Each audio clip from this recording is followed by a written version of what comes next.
My name is Tom Hardy. I'm back home. All right. This is where I worked for roughly 5 years. As a matter of fact, I started that room that's right behind the other wall there, the lab portion of it. And before that, we taught on the other side of this wall. So it was an amazing experience that I had here. Prior to that, I worked right across the street, not too far away across the city there in the central area, right on the river there at Commercial Specialist. And my entire career for 29 years has been focused on the Allied product. When I was an installer, we used this product. When I owned my company, I sold this product. As a matter of fact, I was one of the first AirEase premier dealers in Cincinnati. So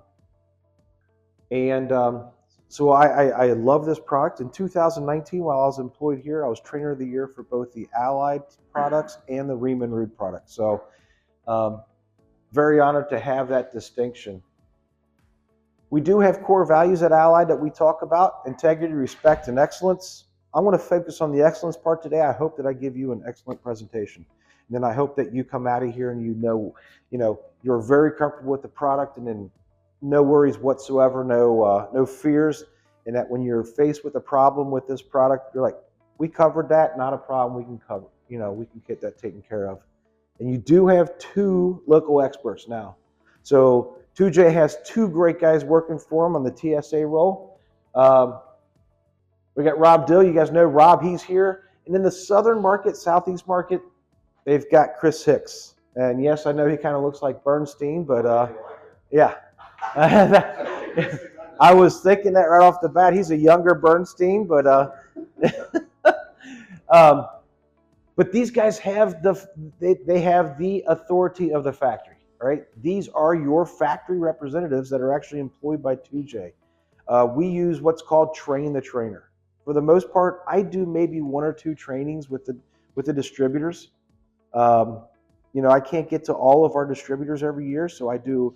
We focus on training these two fellows right here. All right, Rob is going out doing a lot of the training. He covers a lot of the training aspects.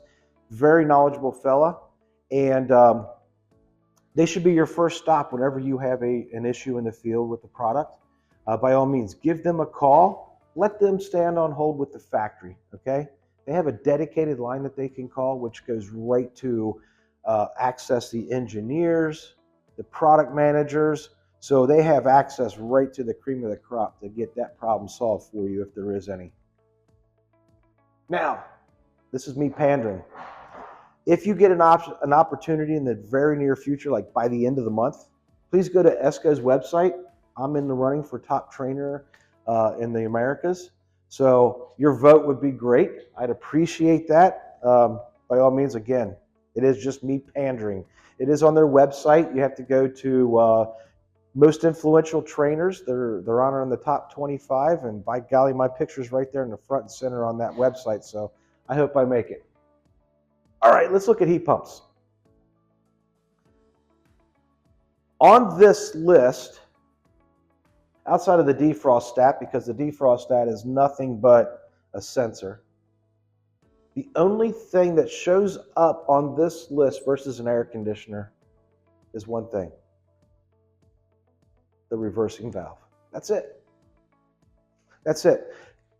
We've got air conditioners that have control boards, right? Your 16 SEER 2-stage, it's somewhat got a control board, but when you get into our higher efficiencies, they all have control boards.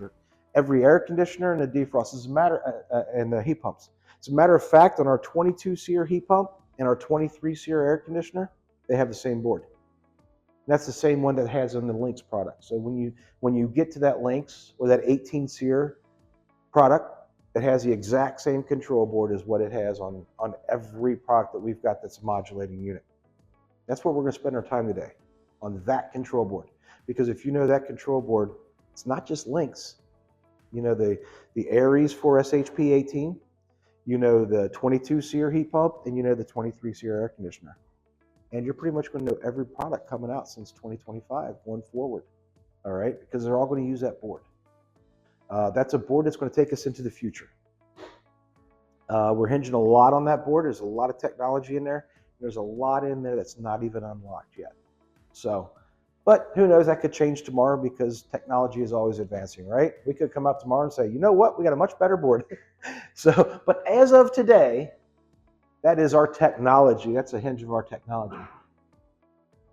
But being that all it is a reversing valve that's different from an air conditioner in the most part, there's not much that changes with service. And usually what I do is when I'm in Canada or I'm in the very north, I ask who's very familiar with the heat pump, and nobody raises their hand. But before I ask that question, I ask who's great with air conditioning. If I have a 13-SEER single-stage air conditioner up here, and it's going out on low pressure switch or high pressure problems, or it's not running, or it's not cooling, or it's inefficient, who can solve that problem? Everybody's hands go up. I said, if I got a heat pump here and it's the middle of the winter time and it's not working, who can fix that problem? And nobody's hand goes up. And I say, everybody can do it. It's just you're afraid of it because you don't know it. And I go into how an air conditioner works just briefly. And I talk about the compressor, and its only role is to take a low pressure, low temperature refrigerant and a vapor side. And that's the only thing that it should ever see is a low pressure, low temperature vapor. Doesn't matter if it's an air conditioner, a heat pump, a chiller, or a boiler doesn't have a compressor, a refrigerator, a dehumidifier. An April air dehumidifier works the exact same way. And so do the ones that you buy at Home Depot and Lowe's and Menards and the whole 9 yards, or Ace Hardware, wherever. Anything that's got a compressor in it, it works the exact same way. It takes a low pressure, low temperature vapor, and it compresses it. That's all it does. It doesn't push it. It's not a pump. But what it does is it adds pressure. And physics tells us that if we add pressure to anything, we add what? Your air compressor does it. We add heat. We do it when we add propane to that propane tank. We add heat. And when we take away pressure, we reduce what? Heat. Propane tank, again, is a huge example. Middle of the summer, it's 60 degrees, you're grilling, that tank gets really cold because we're removing the pressure. It's very simple. So our compressor, it adds pressure to that low pressure, low temperature vapor. Thus, it's a high pressure vapor, and it's also a high temperature vapor because we just added pressure to it. That's all we did. It doesn't want to see liquid. As a matter of fact, if we get liquid to that, we ruin that compressor, right? But as soon as we get to that, it sends that refrigerant to our outdoor coil and air conditioning mode. Now we use our fan to remove what? Remove heat.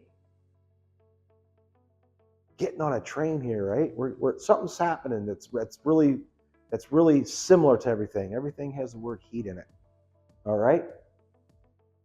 We remove that heat. When we remove heat from a vapor, it tends to condense, right? Turns into a liquid. So now we're turning it into a liquid. We consider that to be a high pressure, high temperature liquid.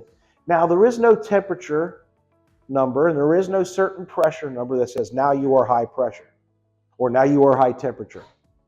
What makes something high pressure or high temperature is in comparison, right? Looking at you, I know that I am old compared to you because you're younger than I am.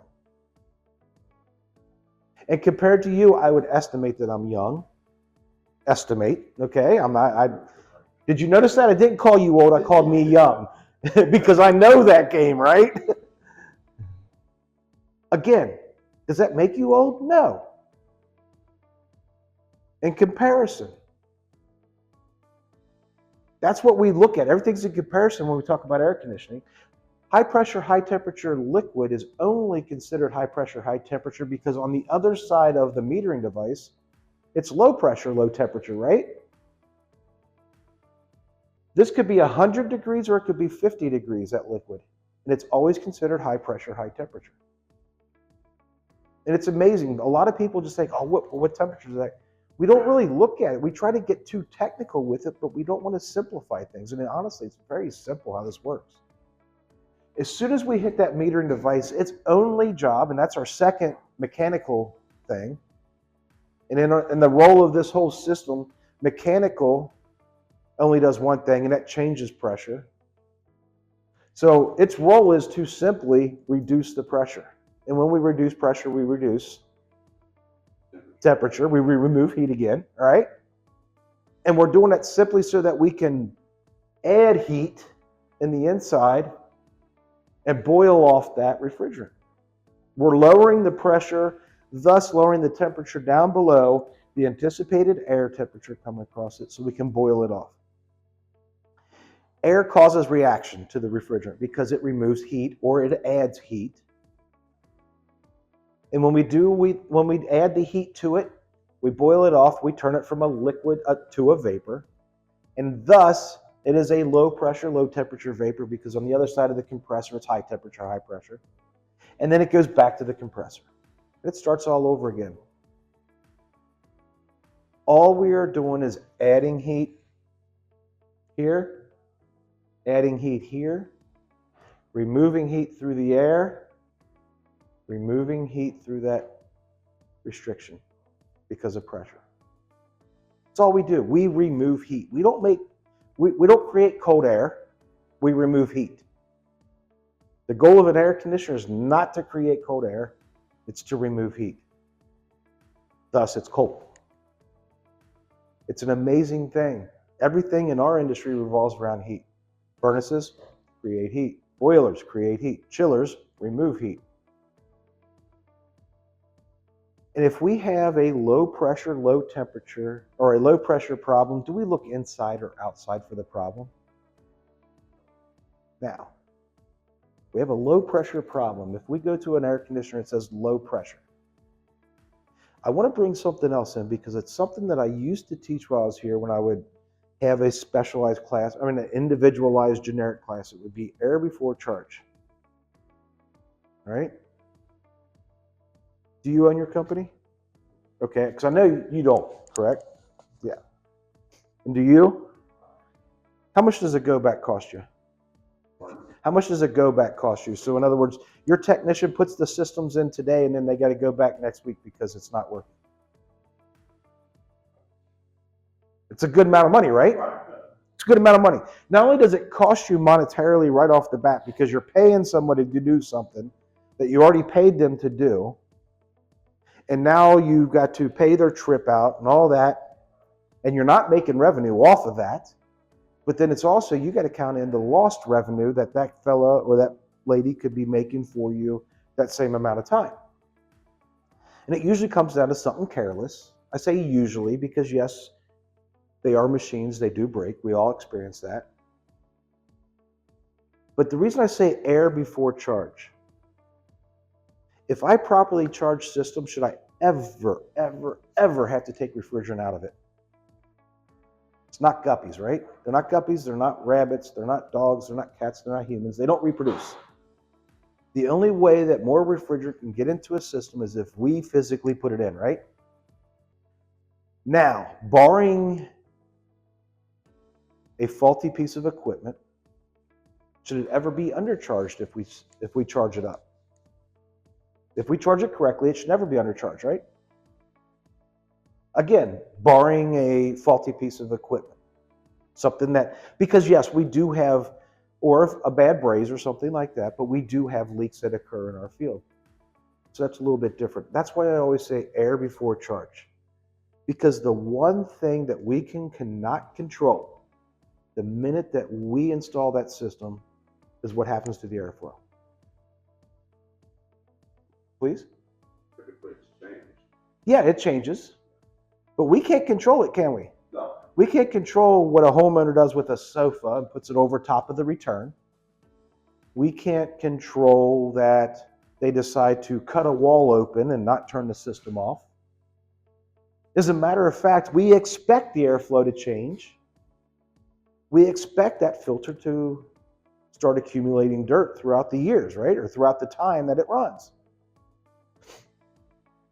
It's just like us. You heard the adage before. We start dying the day we're born, right? Kind of morbid, but that's true. We start dying the day that we're born. A filter starts reducing the airflow the minute that we turn it on. That's its job. It's its job to. So airflow is the only thing that we can not control. And that's why I always say air before charge. My biggest pet peeve when I was working here at 2J, and I would go to a call that synonymously was not working, the air conditioner's not working, the first thing that the service tech would be walking around the back with is their gauges over top of the shoulder and a jug of refrigerant. I'm like, well, you don't even know what's wrong with it, you know? And here you go, you're already presenting that you're going to add refrigerant to this system. I want to see airflow. So with that in mind, if I go to a job and I'm looking at the side of the unit and I pull open the corner panel and it says I'm out on low pressure, do I go to the inside or the outside? I'm going to the inside, right? Because low pressure means we're not warm enough, we're not adding enough heat, which means that my pressures stay low. And if I look at it and it's giving me a flash code or it's telling me that I'm tripped out on high head pressure, I look to the outside because I'm not removing enough heat, right?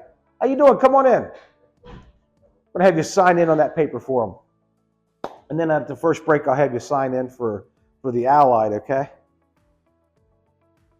It's very simple. It is extremely simple. It's, do we add enough heat? Do we not remove enough heat? But the first thing we always want to do is, oh my gosh, it's low pressure. Let's dump that refrigerant in there. And if that reversing valve switches, it does the exact same thing. The compressor, it only sees a low pressure, low temperature vapor. But here's where things change. Instead of sending that high pressure, high temperature vapor to our outdoor coil to remove the heat, that would be kind of asinine, right? We send it right to the inside so that we can remove the heat there. Our suction line, the big line, the large line, it still sees a vapor, except instead of being low pressure, low temperature, it's high pressure, high temperature. Our coil gets a vapor now instead of a liquid.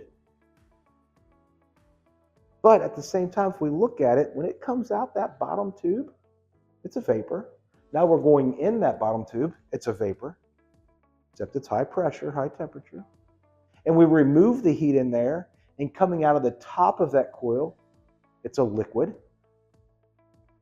Now we miss that device. We miss the metering device, whether it be a piston or a TXV, EXV, whatever it happens to be. We miss that now because we bypass it. We don't want to meter it. For a high pressure, high temperature liquid coming back to the unit, now we get metered on the outside, bringing that pressure down to where even at 0 degrees outside, we can bring that air across the coil and boil it off. Turn it into a low pressure, low temperature, and boom, right back to the compressor. Everybody who can fix an air conditioner can fix a heat pump without replacing parts, okay? Not just saying, okay, we're going to start here. And the reason being is as soon as that reversing valve changes, our mind needs to change. And whereas we had low pressure problems on the inside on an air conditioner, the low pressure problems become on the outside. And if we're having something that's in high pressure, we look to the inside. Because if we have high pressure, it means we're not removing enough heat. And in a heat pump, we remove heat on the inside. And on a heat pump, we add heat to the outside. It's very simple, right? Extremely simple. Now we'll throw another monkey wrench into the thing, and that's called defrost. A lot of people, the first thing that they do is they see a system and it's not defrosted, or they're not getting enough heat, or it's acting weird. They say, oh, we need a defrost board. 9 times out of 10, that's not the case. We need to look at it and see, why is it frosting up, or why is it not doing its thing? And this is a perfect place to bring up this example. If I look outside at this guy right here, these mini splits, and there's frost on those things, is there a problem? Not necessarily, because what happened, everybody's worked on a mini split, right? Everybody's worked with mini splits. You guys put them in now? It's not an uncommon thing. 10 years ago, I'd ask that question, and guys were like, I ain't touching them. And the reason they say they ain't touching them is because they're not experienced with them, or they're afraid of it. But we have these moments to where that wall unit, that head is on the wall, and it's 10 degrees outside, and we are in the bonus room. That's generally in this area where those are used, right? Or they're used upstairs, or they're in a boiler application that wanted air conditioning, and that's what the homeowner opted to do. But you're standing in front of these things, and they are producing all kinds of heat, right? You're just sitting there going, oh, this feels good. And then all of a sudden you walk outside to do your maintenance on it, and you turn the corner, and this thing looks like a marshmallow because it has frost everywhere, right? Looks like a freezer from the 80s. And then all of a sudden, now we get worried. Something's wrong. And then what you do is you call up Rob Dill and say, Rob, how do I force this mini split into defrost? And Rob's question is, why? What's wrong? Well, it looks like a marshmallow. Well, that's normal, right? Rob's question most likely is going to be, and he started off right, why? Is it producing heat? Yes, it is. Because remember, you were just in there going, oh man, this feels great. But why do we want it to go into defrost? Why are we wanting it together? Because it's something that we're not used to, right? But what got us to that was this: time and temperature. Time and temperature, technology hadn't caught up with us. We weren't advanced enough to be able to tackle a problem when it existed, or to wait for the problem per se. We were in the mode of prevention, right? We knew that defrost was not that frost on an air conditioner, or a heat pump rather, was really not a good thing because it prevented us from bringing heat across the coil. It's an insulation, right? It's an insulator.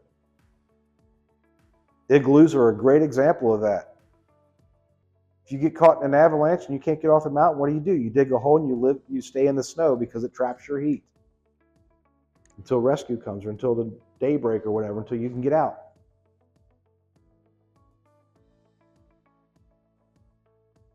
So what we thought was, as soon as we see frost on our coil, and I keep pointing at this because it happens to have a coil, that it's a bad thing because it shouldn't be there, because time and temperature says, oh my gosh, I'm cold.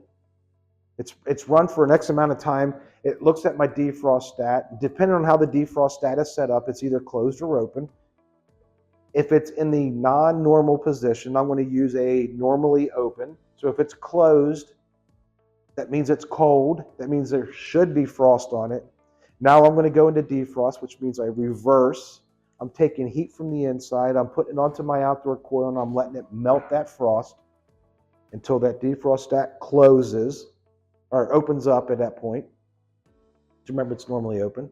So it heats up, it opens up, and then it says, okay, it should be clear. I want to go back into heating mode. That was totally wrong, right? Because it should be gone, and it's cold enough to have it, so it should have it there. Again, a lot of shoulds. Do we write checks based on there should be money in my account? Actually, we kind of do, right? Because we don't know if someone stole. Nowadays, we do. Nowadays, it's easy. It's like, oh man, it's getting kind of low. Transfer over, right? Or, all right, no more spending until Friday. That sort of thing. That's the way this worked. But what was really bad, because it says loss of consumer comfort, energy robbing, that portion didn't come from the actual heat pump part. That part came from the air handler part. Because when we're in defrost, we're air conditioning the home, right? And what did we do to counteract the air conditioning effect? We had electric heat. And in this area, it's not uncommon to see 20 kW. It's very common to see it further north. It's very uncommon to see it where I'm from now. 5 kW that's kind of pushing it too. All right, we're looking at 3s or none. All right, just throw an air handler up there and just let it cool down for a couple of minutes, because honestly, we're only in defrost for a couple of minutes at the most. It doesn't get that cold. Yeah, 17 degrees last year, but we get a quarter inch of snow and the entire state loses its mind. Okay? I've experienced it twice. But that electric heat coming on is what gave it this. All right? That's what gave us a loss of comfort. That's what gives us an energy robbing thing.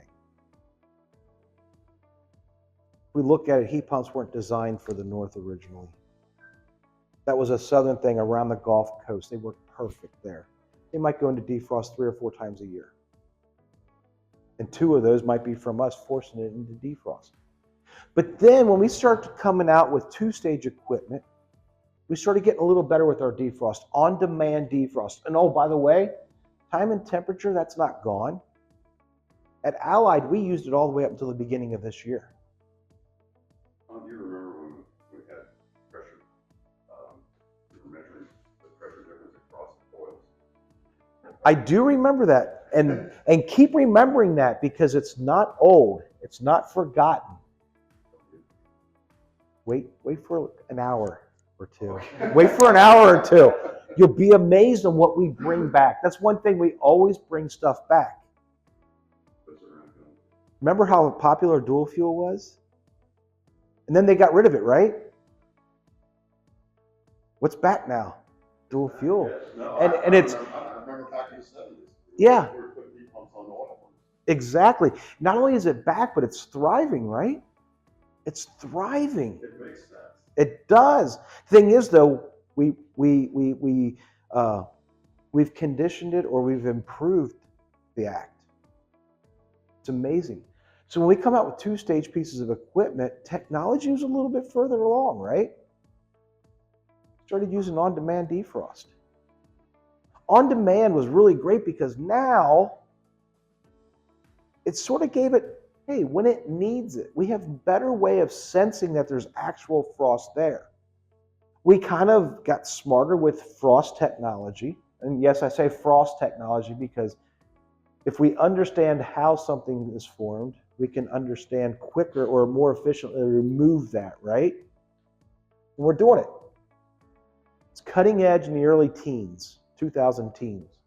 I say the tens because you can't write 2000 and then teens up there, right? It's kind of hard to put that on there. But it defrosts when time and temperature is aligned. Still based off of time and temperature, except now we threw a little bit more into it because we understood it. We had algorithms set in spot. You have to run for at least 35 minutes of accumulative runtime. All right? Doesn't matter if it takes 2 days to get there, but it counts 35 minutes of running, of actual compressor running. And during that entire time, it had to be 35 degrees or less outside with our ambient temperature switch, ambient temperature. You had it right there, your ambient sensor. And that's why I said not all of them have it because of this. They didn't have an ambient temperature on there, but we do with our on-demands. So it's looking at the outdoor temperature. And if during any of that 35 minutes of accumulative time, it got higher than 35 degrees, everything was ignored up to that point. And it waits again until it starts over. And then it goes into defrost, but it doesn't go into defrost until a defrostat opens. It goes into defrost until the coil reaches a certain temperature that we select.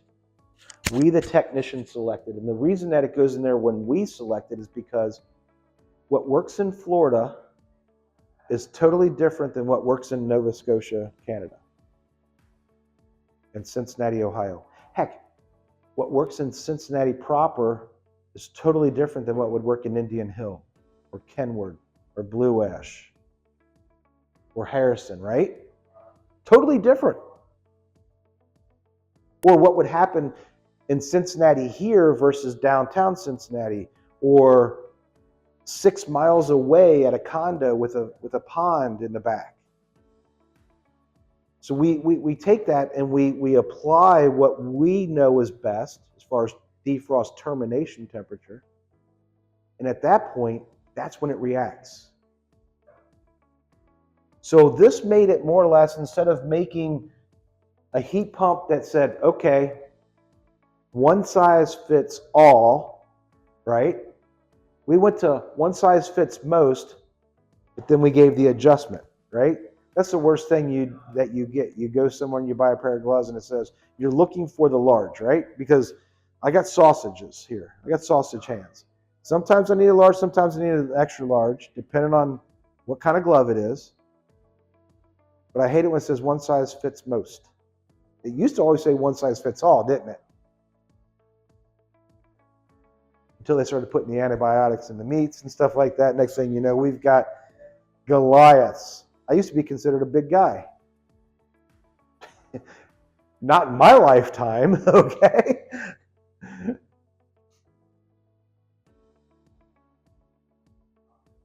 This was an amazing technology. This is old school now.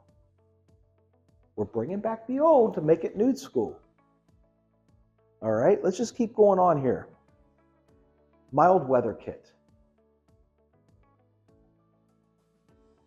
What is the one thing that the government keeps pushing for our industry?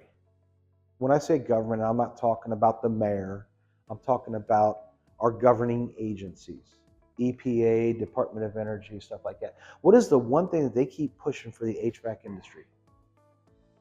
No, that's here recently, okay? But I'm talking about going back 25, 30 years now. Efficiencies, right? They're not saying, hey, go less efficiency. We would love it, right? As an industry, as contractors, you guys would love 5-year warranties and 10-year equipment again, right? I'm serious, would you not? Remember those days? 5-year warranties? Every service call that you more or less go out on now, it's a warranty call, right? It's under warranty. I mean, honestly, let's look at it. There's companies out there offering 10-year parts and labor. We've got it too. We got it too. We'll talk about that later. Mild weather kits. Let's look at air conditioning, okay? The one thing that air conditioners have done is kept going evolving. And I'm not picking on age or anything, but you probably wouldn't remember installing an 8-SEER air conditioner, would you? Yeah. Do you? Sorry. Do you remember installing an 8-SEER air conditioner? Oh, yeah. Yeah. But we didn't call it 8-SEER at the time. We just called it an air conditioner, right? I remember 10. When I got into this industry, a 12-SEER air conditioner was only being sold in Indian Hill. Yeah, right? That was the cream of the crop, was it not? Yeah, you were a millionaire. Oh, man. And back then, millionaires were very hard to come by. All right? Now kids right out of college working their first job for 5 years, they become millionaires. What's that? Yeah, honestly, look at it. $1 million isn't really that much right now. You have to have that to be able to retire. I mean, you actually have to, $1 million is nothing right now. All right? I remember my first friend who bought a house, we thought he hit mortgage hell because his house cost $127,000, all right? Dear Lord, you can't even live in a trailer for less than $127,000 now. A double wide trailer, a new double wide trailer is hitting that easy. Oh, yeah. Yeah. No, you're throwing wrenches in the back of it. You know, dropping drills and cinder blocks in back of a $100,000 pickup truck. But one thing that's evolved when we talk about efficiencies, what do they not do as much of? What does a 12-SEER air conditioner do? It runs what versus a 18-SEER air conditioner?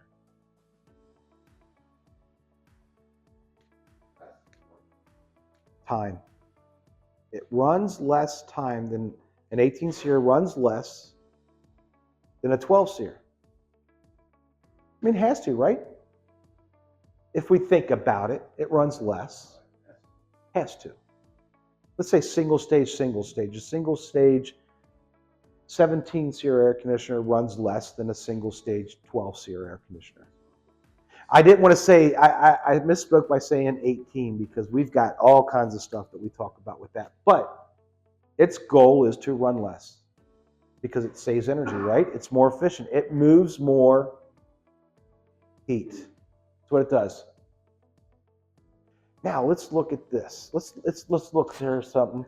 And you may have already come to this conclusion a while back, but some of you may not have. And the reason I do that is because a lot of people are like, now it makes sense. Because it took me a little bit, and all of a sudden I thought, I literally was laying in bed one night, and I'm like, and I got it now.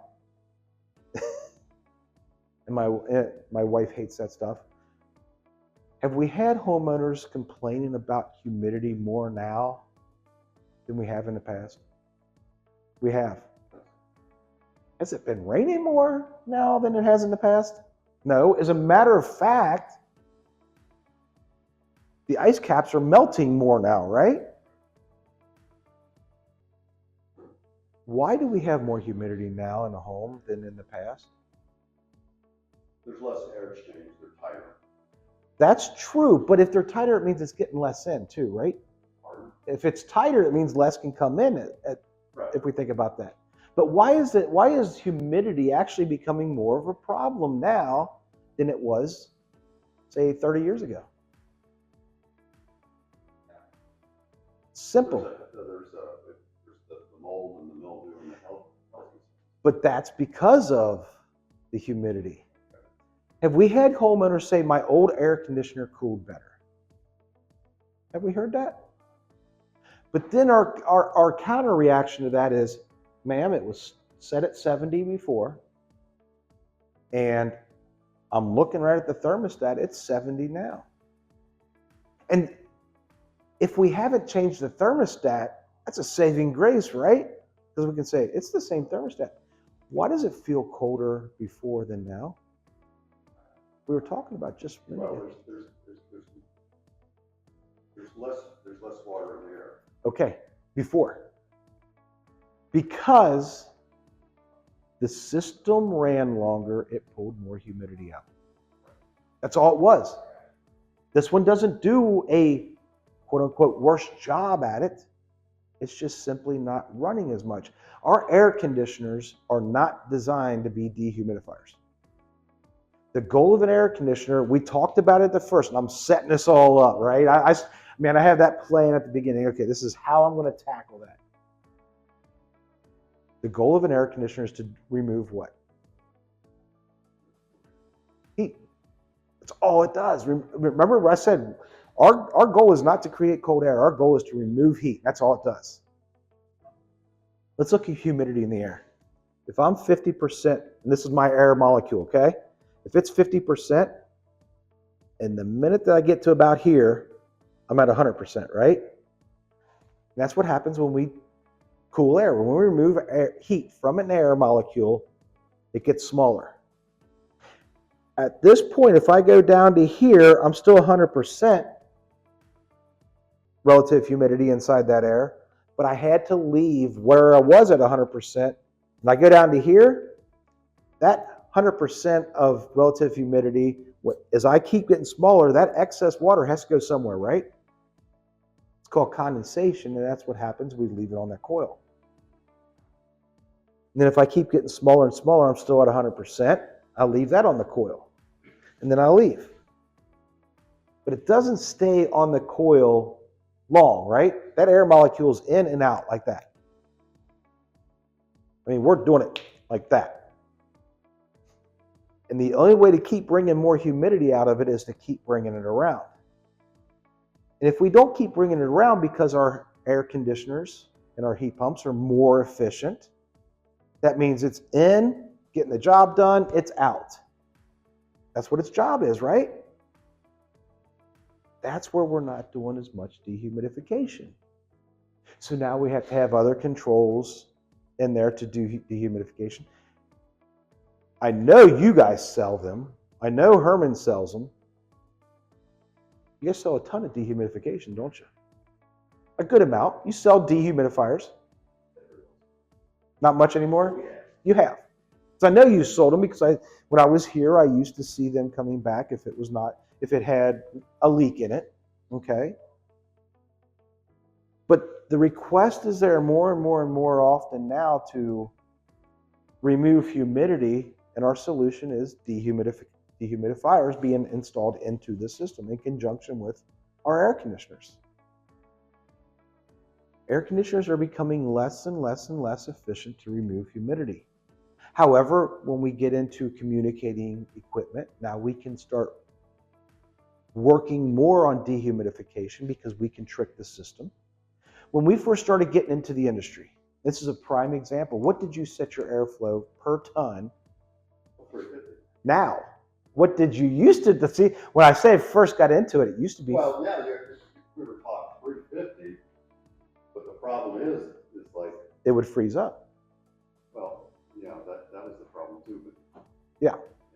But in the retrofit area. The retrofit area is different. Yeah, because you're looking at ductwork systems that were never designed for air conditioning. That is correct. Designed for lower or for less static. well, yeah, it's static.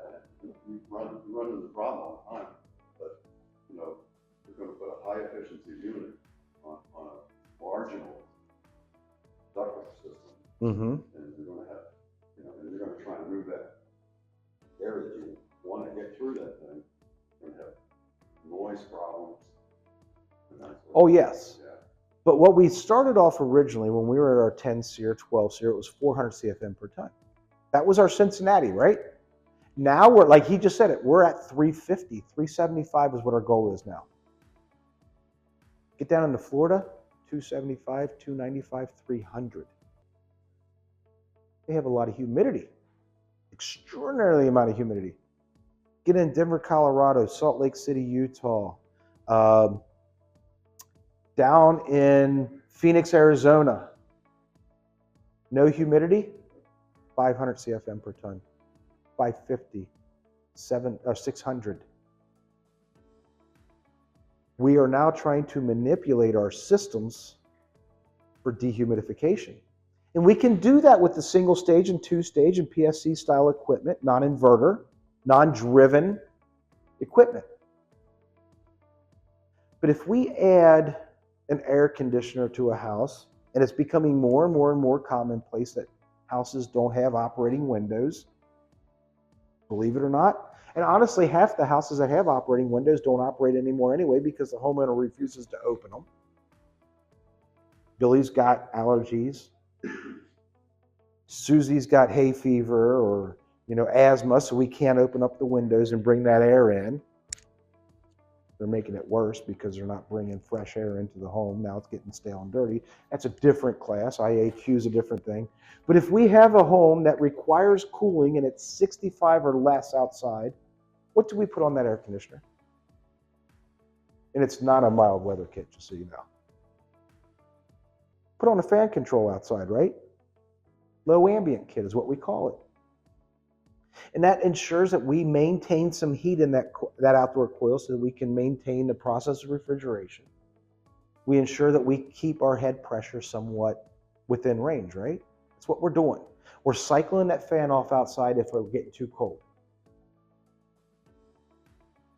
In the heat pump side, this is becoming more and more and more prevalent because with efficiencies growing, it means the ability to move more heat, because that's all we do. We're able to trap more heat on the outside. And you nailed it right on the head. Retrofits, nobody changes ductwork all the way, right? You may get the homeowner that says, hey, I understand this. Us as contractors, when we walk into a system, when we see a high pressure, when we're doing our static pressures and we see that it's super high, we start looking at ways to relieve that, right? Hey, I got a super high static pressure on my return. Oh, I got a 20 by 8 drop on a 3-ton system. Not going to work, right? Or I see here at the end, you've got 5 6-inch runs coming off of it, and we're at an 8 by 8. It's not going to work, right? We got to increase that. They go from 20 by 8 to 8 by 8 for the last 6, the last piece, 2 pieces, right? Last 10 feet. What do? If it's an open basement, because that's what we deal with here, right? Mostly is basements. If it's an open basement, we talk to the homeowner, hey, look, the reason you went through 6 fan motors in the past 5 years is right here. For an additional X amount of dollars, I can take care of that problem, and you're going to get much more heat, much more cooling to these last 6 runs, right? Some of your homeowners say, oh yeah, go ahead, go with that. And some are going to say, well, why didn't the other 3 people tell me that? Well, there's a reason that the other 3 people didn't tell you that. And they're probably 9 times out of 10 are the same people that undercut your bid by a little bit, sometimes half, because they don't look at that. They're not experienced enough to talk about that. And they're not looking for the solutions. And hopefully your homeowner understands that and says, yes, let's go ahead and fix that too. Now the system's going to run and operate. But if you walk into a place and say, look, that's a 10 SEER system. We're going with 20 SEER here. We need to replace all this ductwork. They're going to look at you and say, nope, put the 8, put the 15 in, put the one that'll work in there, because I'm not spending an extra X amount of dollars for you to rip all the drywall out of my basement, replace the ductwork, and then I have to bring new drywall. I need to bring a person in and put the drywall back up. They're not going to do it. And I don't blame them. If we can't get rid of the heat on the inside, the outdoors unit, it only knows to put heat on, right? This is becoming more and more and more and more and more of a problem right here. Going out on high head pressure on marginal days. Today is a great example. It's 53 degrees outside. Kind of need heat inside, right? I would guarantee that most homeowners have got their heat on. Now, you do have the diehards that aren't turning it on until it's November, no matter what. And I was always one of those, okay? As soon as my kids start walking around with hoodies and blankets, now I know I got the right temperature in the house. But when my teenage daughters are walking around with the spaghetti strap t-shirts and the shorts and the flip-flops in the middle of the winter complaining it's cold, that only meant I needed to turn it down more, okay?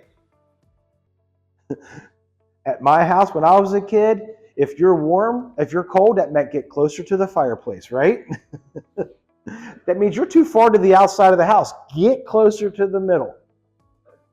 That's the way it was, right? Don't complain you're cold and walking around in shorts when it's 5 degrees outside. Now it's time to put some clothes on. But on a day like today, our heat pumps being more efficient, again, more efficient means that they can move more heat, is trapping more heat on the outside, but our ductwork system is not allowing us to get rid of that heat on the inside. It's the same thing in the air conditioning mode. And our thing for that was always, something's wrong with my system. My reversing valve's bad. A lot of people would blame that on the reversing valve, believe it or not. When I was here, I would be getting calls saying, I'm out on high head pressure constantly. I think I got a bad reversing valve. No, that's not the problem. If you're on high head pressure and it's in heating mode, is it heating? Yep, your reversing valve is perfectly fine. It's doing what it should. And it's not your expansion valve, and it's not your this or that. It's the fan, all right? It's the airflow. You're not removing enough heat. You're not removing the heat that you need to. Again, high head pressure means, if you got high pressures, means you're not removing enough heat. And then people say it's overcharged. No, it's not overcharged. If it was working fine and cooling, it's not overcharged. It's if you have a matched system. We would go, what's your temperature rise? Shouldn't be that high. If your temperature rise keeps getting hotter and hotter and hotter, that means you're not removing the heat to begin with, right? It should be even or going down a little bit on a heat pump system. So we know we have to add something when it's very cold outside and we want to run an air conditioner. Why would we not add something if it's very hot outside? And there again, very hot is comparison. 50 degrees is actually a pretty darn hot temperature for a heat pump nowadays. The more efficient we're getting, 40s is extremely hot for a heat pump, right? And a lot of people go, you kidding me? 40 degrees is not hot. It is for an Eskimo. 40 degrees is extremely warm for is extremely cold for my neighbors. I'm still with the fact, I'm still with northern blood, you know? 40 degrees, it's like, okay, I put a hoodie on, hoodie and jeans, and I'm out there still working outside, right? 40 degrees now where I'm at, they're still cutting grass, okay? We cut grass all the way until January, and that's when it starts to turn brown. But we have to look at a way of controlling to not absorb as much heat until we can get rid of said heat. And that's where this comes up. 11B97 is that part number. They cost roughly $120, plus or minus, okay? I'm not sure. That's what they cost when I was working here. Parts haven't really gone up that much. Now watch me have egg on my face and eat and crow. You're gonna go out there and it's like, Tom, it's $165. It may be, I don't know. I don't deal with pricing. But whatever the cost is, believe me, it's a lot better than going out there 4 or 5 times after you put this thing in to convince the homeowner, hey, you're going to have to move that couch. We're going to have to add more ductwork. What it does is as head pressure reaches a certain point, shuts the outdoor fan off until the head pressure comes down, because remember, head pressure now is based on my indoor system, not removing the heat. When my head pressure comes down to a manageable level, fan comes back on, brings new air across that coil, allows it to absorb more heat, and then shuts back down as heat is not dispersed in there. In most cases, your outdoor fan will not come on. It's going to absorb the heat from the surrounding air. I have seen that. The most common time that you're going to use that is on a mobile home, because mobile homes are synonymous for poor what? Airflow. The airflow. That's right. Poor ductwork. I just recently checked it. Yeah, did Rob tell you to use it? Chris. Chris did? That's because we talk about that, right?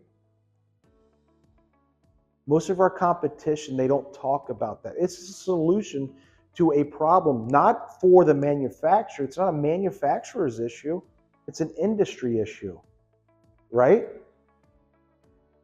If we give you an air conditioner and you put it onto a house and it is a 3-ton air conditioner and it has a 6-inch round plenum, is it the air conditioner's fault that it freezes up?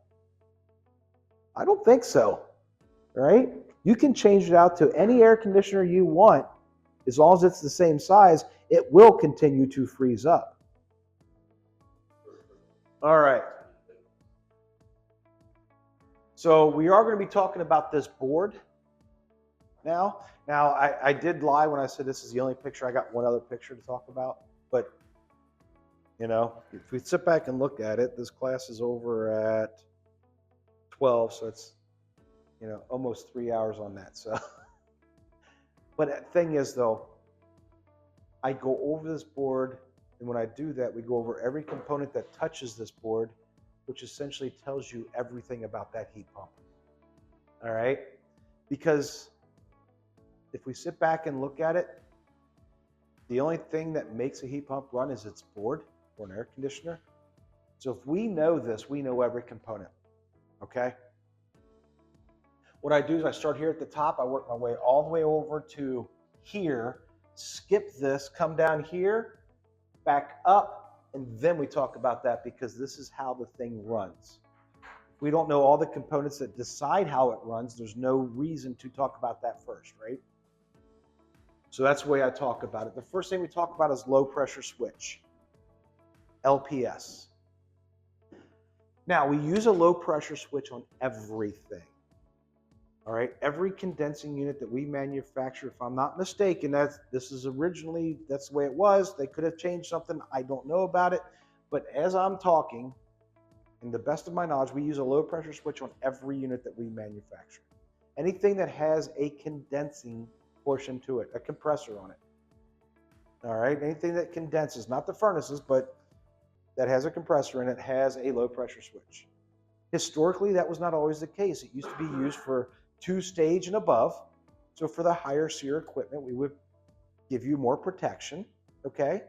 However, we're doing it on everything now because it protects you as a contractor 2J as a distributor protects us as a manufacturer. Just by adding that small cost to that unit, it saves a heck of an amount of worry. All right? Because in the past, and young man, how old are you? 24. How many years have you been in the industry? Close to 4. So you'll probably go right past this and figure out the problem. But if you walk up to a unit, let's say I send you onto a unit because you're working for me, and I say, hey, Mrs. Jones' air conditioner is not working. And you get there and you see a hole in the coil that big. Because the guy on the lawnmower, her husband's riding on the lawnmower and listening to his tunes, runs over a baseball and right through that unit. As a matter of fact, you get there and the oil is dripping off of the house. Guys, I can talk about this because I've seen this. This happened to me. I sent my employee out to fix this. I didn't know what it was. Mrs. Jones calls me up and says, Tom, the air conditioner you put in for me last 2 years ago, it's not working. I'm looking, I said, that don't work. I looked, it's 8 years old. Okay? You guys know what it is, right? Yeah. You just put this thing in and, no, it's been 10 years since I was at your house. Matter of fact, haven't heard from her since, of course. It always was like that, but it's under warranty, so it's not a problem. What do you order for that unit? New coil. Anything else? Obviously, we need a filter dryer, right? And refrigerant. Brazing rods, nitrogen. We all think that. But my guy thought, he's fresh out of high school. Came out, as a matter of fact, he owns his own company now, very bright. We all go straight to that, right? We all do. Right before 4th of July. 4th of July is on a Monday. This happened to be the Wednesday before. How many distributors stock an outdoor coil? None. All right. If I called and that coil happened to be in stock, I would have been floored. All right. We paid for the next day air so we could get that thing here, or next day shipping. I doubt it was put on an airplane. But we paid for the next day's shipping. I'll tell you how long ago it was. It was $50. All right. Homeowner paid for that. I mean, it cost that to have a capacitor shipped next day, right? But anyway, we had it shipped in next day. Get it here. I send my guy out, and the next day on a Wednesday at 4 o'clock meant we would get it Friday. So it comes in, and I sent my senior tech out, and I says, look, this is the only thing you're doing today. I want you to replace that coil, get Mrs. Jones back up and running so that her party on Saturday, nobody's hot, she's not complaining, right? We want that taken care of. We all look at great customer service, and that's what we do for our customers. Doesn't matter if it's the best one or our worst one, we want to take care of our customers, right? He calls me back up, says, Tom, we got a problem. I said, what's that? He goes, tripping fuses like crazy. What's the problem? We alluded to it right away. I told you right away. I said the oil was dripping off the house. It continued to run with the hole in the coil because it doesn't have a low pressure switch on it. And you did exactly what my guy did. You did exactly what I have done in the past. And we've all made that mistake. We see the initial problem, boom, that's we got to do that. We got to fix that. The compressor kept running without refrigerant, and it kept, when refrigerant goes, oil goes, next thing you know, locked up that compressor. Everybody's made that mistake. We've all been there, right? We didn't look at what else could be wrong. Think the chances are they had a compressor in stock? No. So now we're looking at the unit. I ain't buying a unit. It ain't my fault that softball, that baseball went through that coil. So we had to go up there again, tail between the legs, and say, Now we need to get a new compressor. Guess whose fault that was? That homeowner said, it's your fault because the fact is, you said what was wrong with it, now you can't fix it. That's exactly what it was. In reality, I'm not the one that was mowing the grass and didn't pick up the golf ball or the baseball. I don't mow grass, right? I got goats. They take care of it for me. So baseballs can sit out there all we want. As a matter of fact, they eat around the Tonka trucks. But the whole time you're trying to save her money. We were trying to save her money. We were trying to do the job for her. We tried to rush it. But again, it's our problem, right? After we finally got that machine up and running the following week, we weren't called back to do the service. We weren't called back to replace the unit when it was actually time to replace the unit. As a matter of fact, guess what? They didn't use the AirEase product because they lost confidence in the product too. In all reality, it wasn't the product's fault. They went with another brand. It happens all the time. But for that small $20 part, all of that would have been evaded. Because the fact is, our pressure switches, when it gets down to 25 PSI, stops the compressor operation, and it doesn't allow it to come back on until we get to 45 PSI. That's 25. 25, 45. Yes. That is, Yeah, 20. Hold on. When we have a heat pump, it's ignored during the first 5 minutes of operation of heating mode and during the entire time of defrost. Yes, sir. I just noticed the AirEase, if we have a leak that's been running off the low pressure switch, that it got back. Does it have a low pressure switch on it though? That's the problem. What unit? I feel that AirEase, that's their low pressure switch. Well, we are at 25, and the reason we're at 25 is because during startup of heat pumps, and there's times of heat pumps that the actual suction pressure will get lower. Remember, we're actually experiencing suction pressure that you can't read that because it's internal on heating mode, right?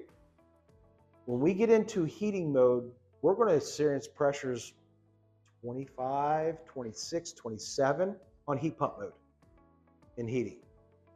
Now, pressure switches do fail. We do know that. As a matter of fact, we see errors happen all the time. Parts do fail. They're mechanical parts. Now, I can't exactly say that the pressure, or do we know that it was out of refrigerant and that's what killed the compressor and the pressure switch failed? I don't know. I can't argue the fact because I don't have it in front of me, okay? I just know by design, it's supposed to stop the compressor. 25. No, we're going to go 25, and when I say it comes back on at 45, we do have plus or minus 10%. Now, if we have an immediate inrush of the refrigerant going out while it's running, it's going to take it a little bit for it to see that 25. All right? And the same thing of coming back up. Now, we do work on a 5 strikeout rule. If it trips 5 times during the same call for compressor, during the same Y call, then it goes into a lockout, a hard lockout on the 5th. It is auto resetting. Now, if it does go into a hard lockout, we actually have to physically reset that unit. We do throw a little bit of a wrench in there because the homeowners, or most homeowners, would go out and they'd reset the high voltage power. They trip the disconnect. Ours is on the low side. It's a low side lockout. So we're looking at low voltage. A couple of ways you can do it. Me, I'm lazy. I hate going back inside if I'm outside, right? Because I always started my call on the inside to verify my airflow, to see what was going on, make sure there's a call. You can do it through the SW1, which is our button down here, and if you call up the factory, they call it a mash button. They say mash that button.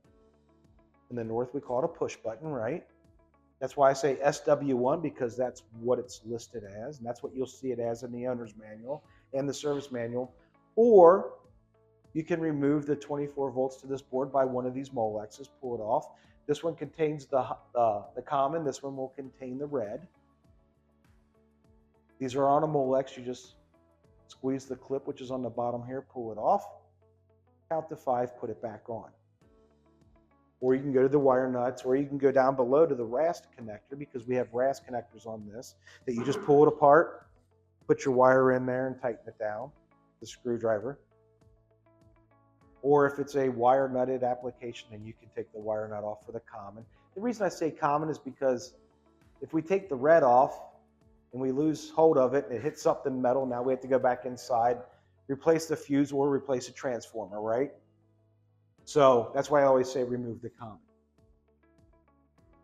On that, we're looking just simply for continuity. That's all it is. We're sending 24 volts out on the left-hand side as we're looking at it, and we're sending 24 volts back in on the right-hand side. Now I say 24 volts, we know sometimes it's 27. It can work as high as 29 volts and work as low as 19 volts. It's not looking at voltage, it's just looking at continuity. The next one is TP, temperature protection, or top cap protection. We utilize LG compressors in these applications on ours. So our compressor is going to be an LG, and so is our inverter board below. All right. Our LG compressors have a lower perceived warranty rate. Now I say perceived warranty rate, or an initial thought warranty rate. I'm bringing this up to example. We've all been out to a compressor and we see that it has it overheated and opened up the common winding, right? We've all been there. However, before we had these cell phones, also known as personal monitoring devices, or dispatch ringers, all right? Before we had those, we would go to the place of employment, the office. They would give us a stack of service notes or service paper, service calls. We would get them on paper. Sometimes they would give us a pager and a roll of quarters.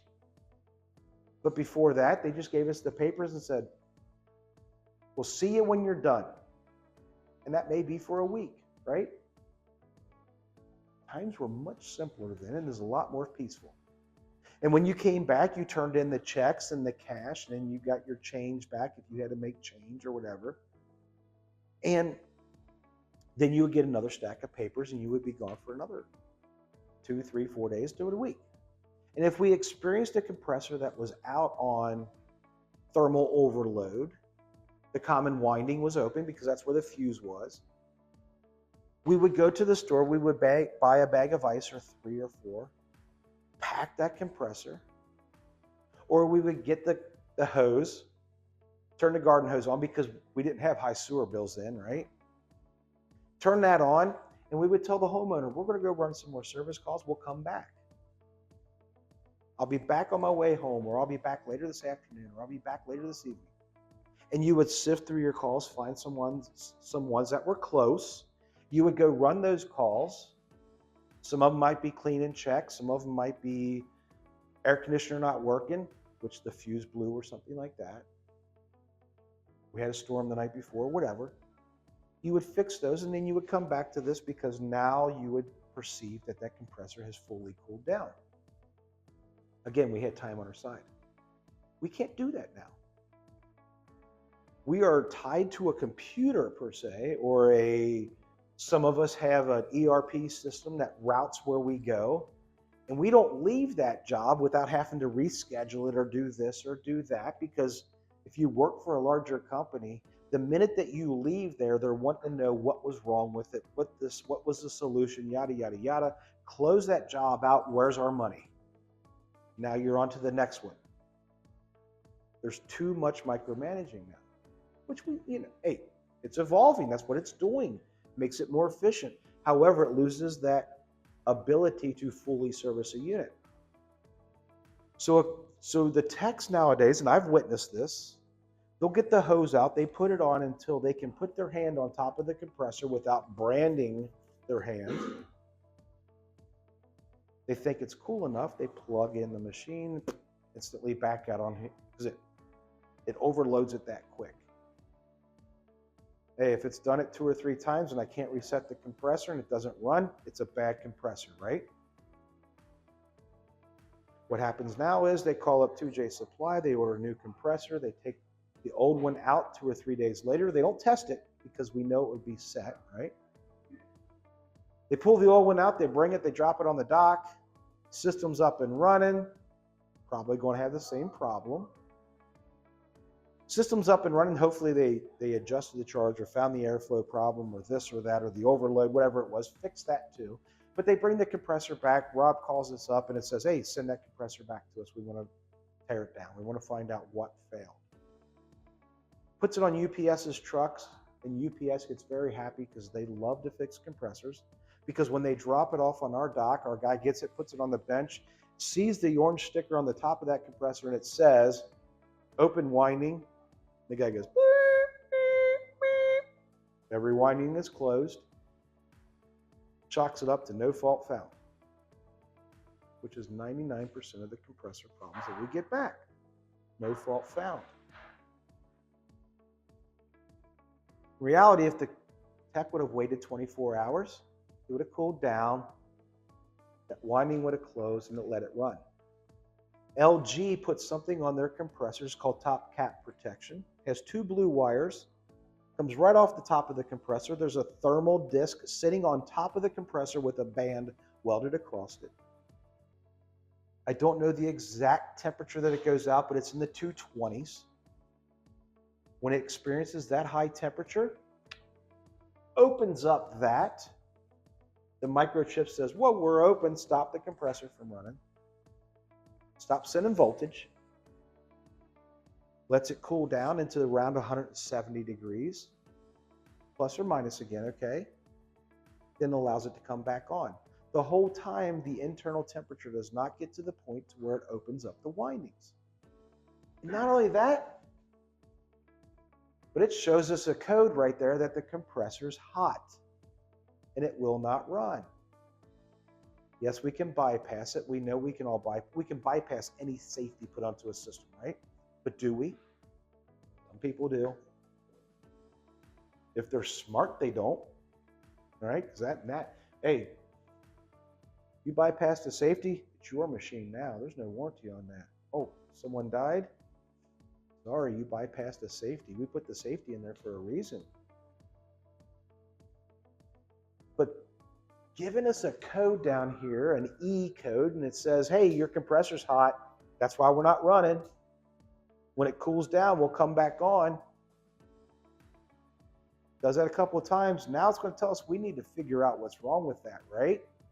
Most of the time it's going to be an overcharge issue because the fact is we didn't do ABC. We did CBA, charge before air, right? Emerson's compressors don't have that on them. So we get a lot more warranties back from Emerson that no fault are found versus the ones coming back from LG of no fault found, because they put something in place to stop that from happening. When we look at true warranties, failed compressor, busted scrolls, seized bearings, they're both the same. They're both right there at the same level, 0.2%. We don't get that much back. That is a true failed warranty. And when we get it back, most of the time it's going to be a copper-plated bearing or a busted scroll because it's getting liquid back to it.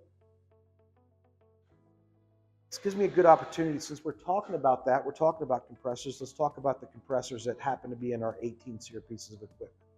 We got two different kinds. Same brand, same LG, okay? We got two different brands. Our 2/3 ton unit, because they come as a 3-ton unit or they come as a 5-ton unit, our 18s, and you derate them in the field by pushing that button and reprogramming it to be a 2-ton. Essentially, all you're doing is you're telling the compressor to not go as low and not go as high. You're playing with the RPMs. But the compressors are different in those units.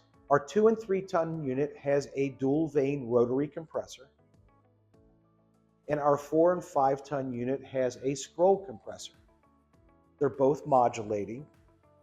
They are both an inverter-driven compressor. They're both 3-phase and simulated 3-phase. But we have to talk about those compressors because they work inherently different, okay? They have different features on them. We do have an accumulator in our 18 SEER product, but it's not there to act as an accumulator like what we would normally think. It works as a charge compensator, more or less, to hold that extra refrigerant, because the fact is we have 255 plus AHRI matches on it. We don't know what coil you're going to put with it. So we can't say that you've got these 5 coils that you can work with, right? So we do have that as a charge compensator to hold that extra refrigerant in different modes. But it does work as an accumulator also. But on the 2 and 3 ton units, you're going to see 2 accumulators. And the reason for that, and I'm going to find that picture.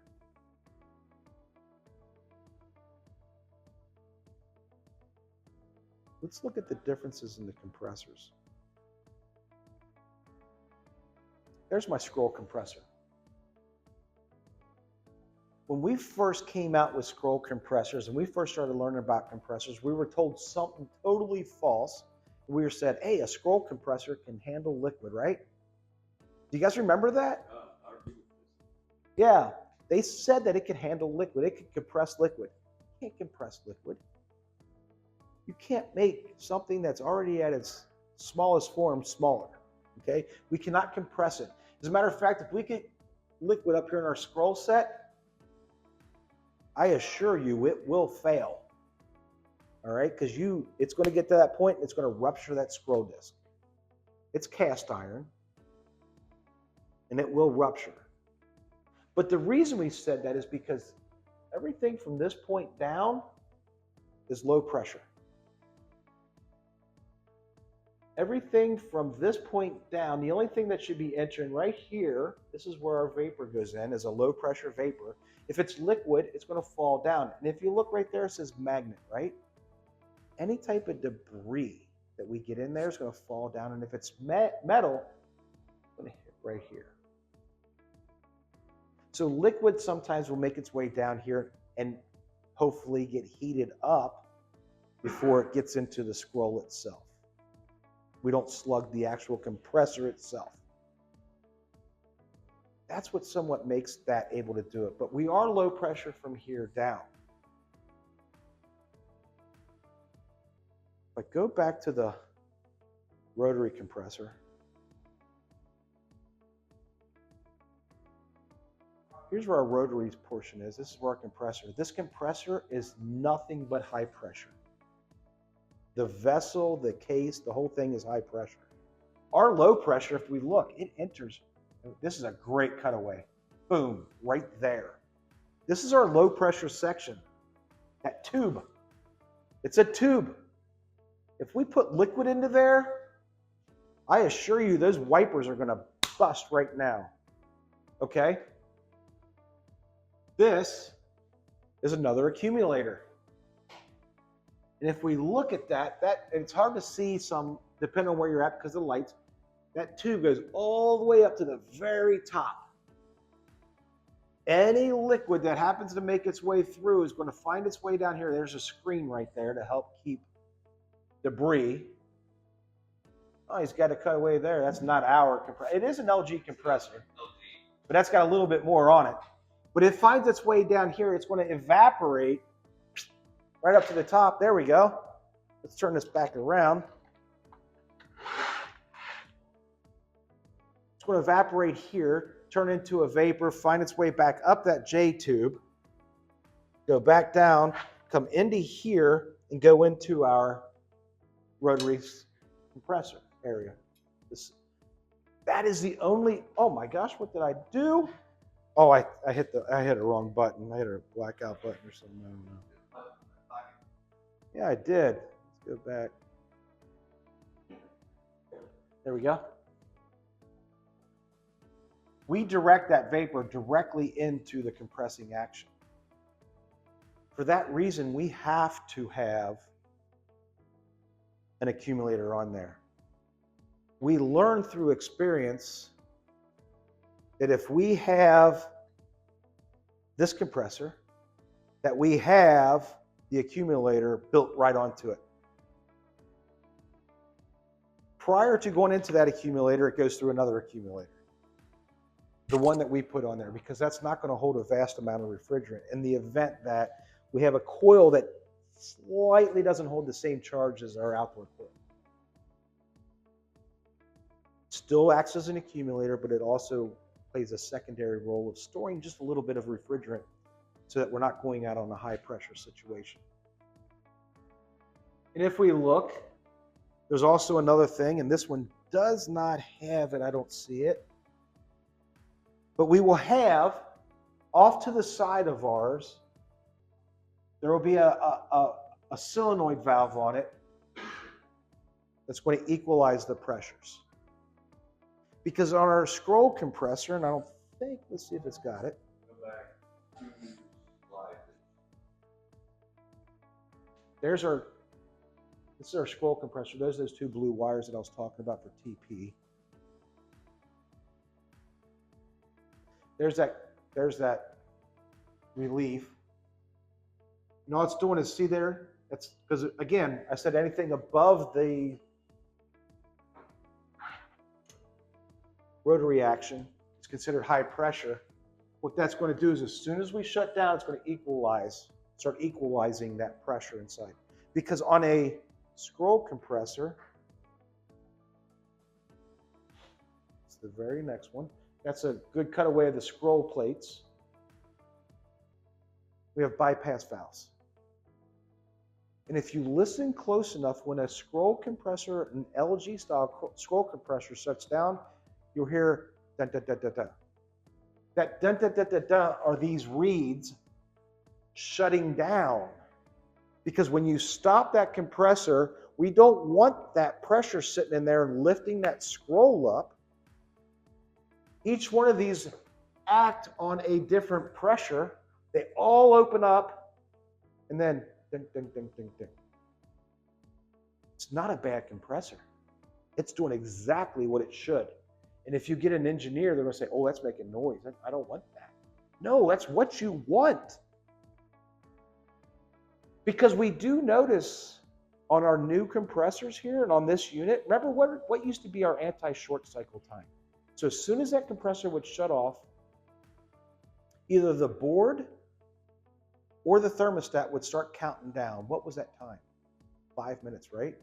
We're at 3 minutes now on this unit.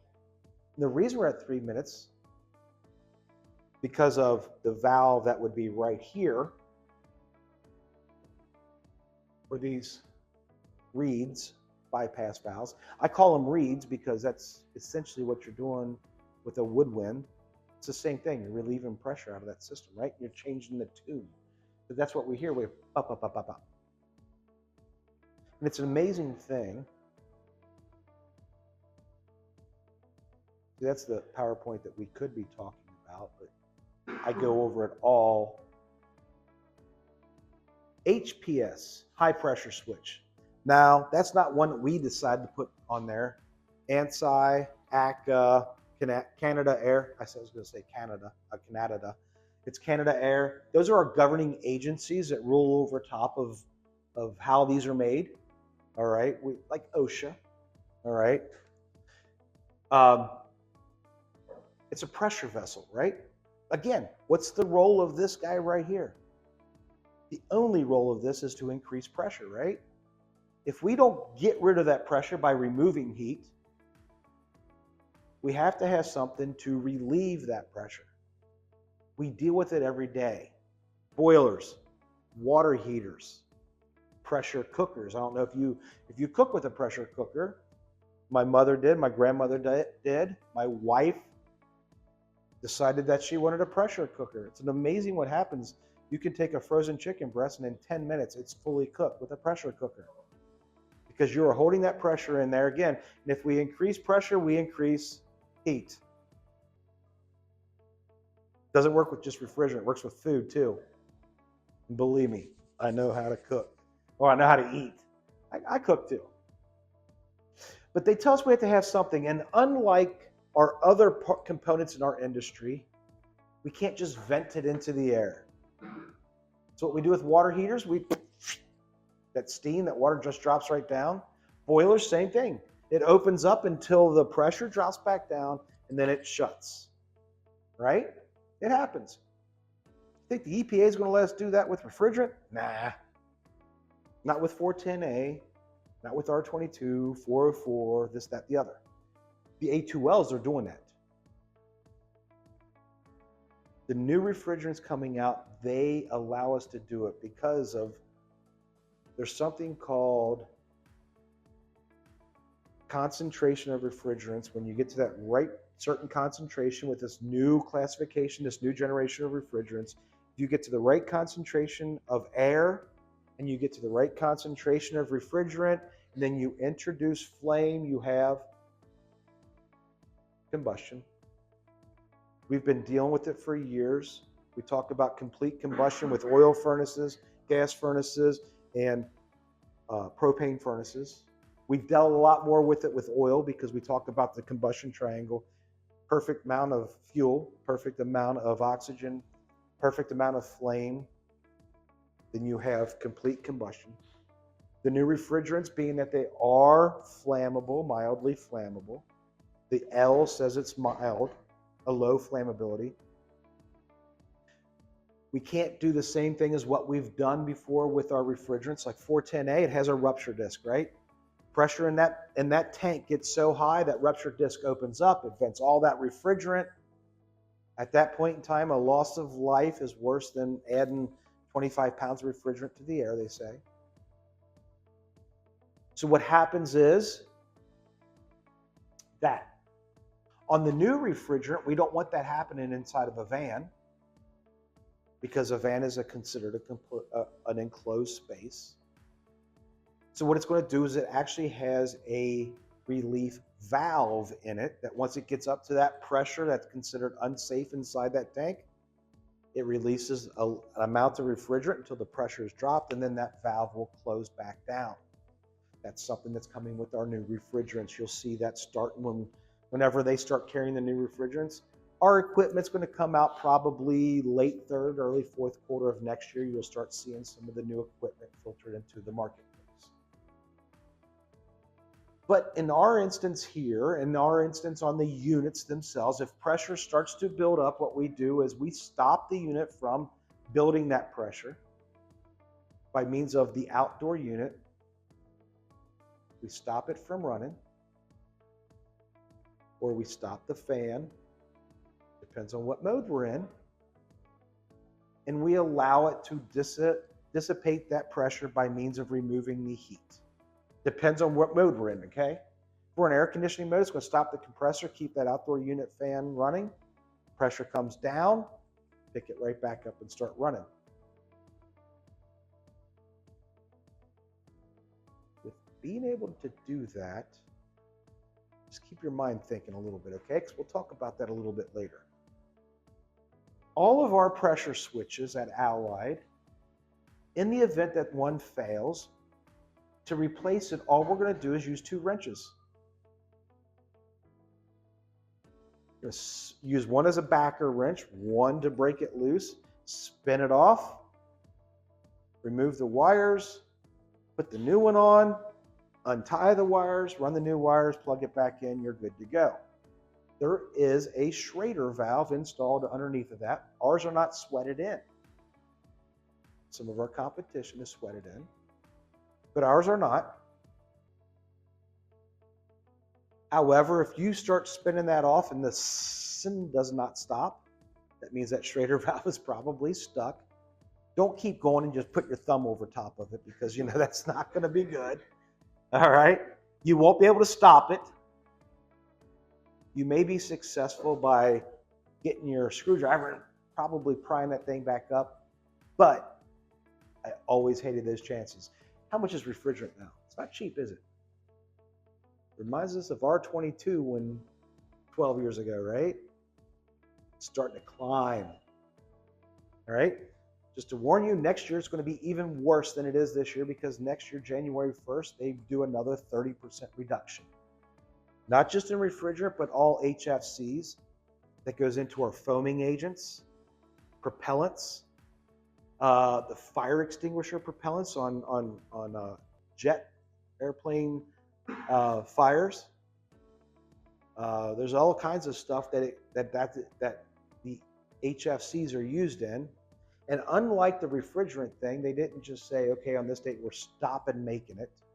Now they bring it down, and the manufacturer that uses that product has to decide where they put their allotment at. Let's say that they had 37 million metric tons or 100 million metric tons, okay? Let's use it because it's easier to work with those numbers. Now they have 70 million metric tons to work with. Where are they going to put their allotment in? Before it was based on refrigerant. Now it's based across the whole sector, and they have to figure out, well, we make more money on foaming agents. So they're going to put more in foaming agents and less into refrigerant. Or it could be that they put more in refrigerant, less in foaming agents. Something to think about. Really something to think about there, because price is just going to start going up. Contactor, CNT, CTR. There ain't a one of these outdoor condensing units that has a contactor in it. They're inverters. Some of our competition that use inverters, they don't have a contactor. Why do we? All of our inverters have contactors. We've always had it in every one of our inverters. Historically, if we go to a system and has a contactor in it, if we push that contactor in, we expect it to run, right? It's not going to happen here. As a matter of fact, if that system isn't running, we pull off the panel, we expect that contactor to be pulled out, right? It's not the case here. 99% of the time, this contactor, if we have power going to this board, it will be closed. We use our contactor in strategic times, one for programming, one for heat mitigation, and the other time for means of load shed. We know what load shed is here in Cincinnati because Duke Energy utilizes load shed, right? It's not mandatory here. It's not mandatory in any of the area that I've taught this time. However, when we got to California, it's mandatory. When I go into places of Minnesota, Wisconsin, mandatory. Strictly located places, it's mandatory. New York City, New Jersey, mandatory. That's where the power company decides, hey, we've got too much of a load on this part of the grid. We're going to cycle it through. They randomly do it. Here it's not that bad. They do it 5, 10, 15 minutes at a time. And it's only once or twice a day. Some places they do it 5 minutes every hour or 10 minutes every hour. Depending again on the load in your area. So that's where we use that also.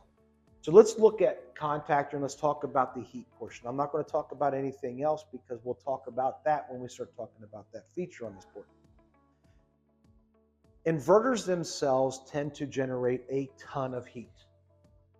All right, that's just a byproduct of it, because when we go through the inversion process, there is good electric and there's garbage electric. It burns garbage electric. All right, the electric that's not going to do anything for our application. It burns it away. Take this one off. We take the top off of this outdoor unit here because this is a mini split. We see that board, we'll flip it over, we see a heat sink, right?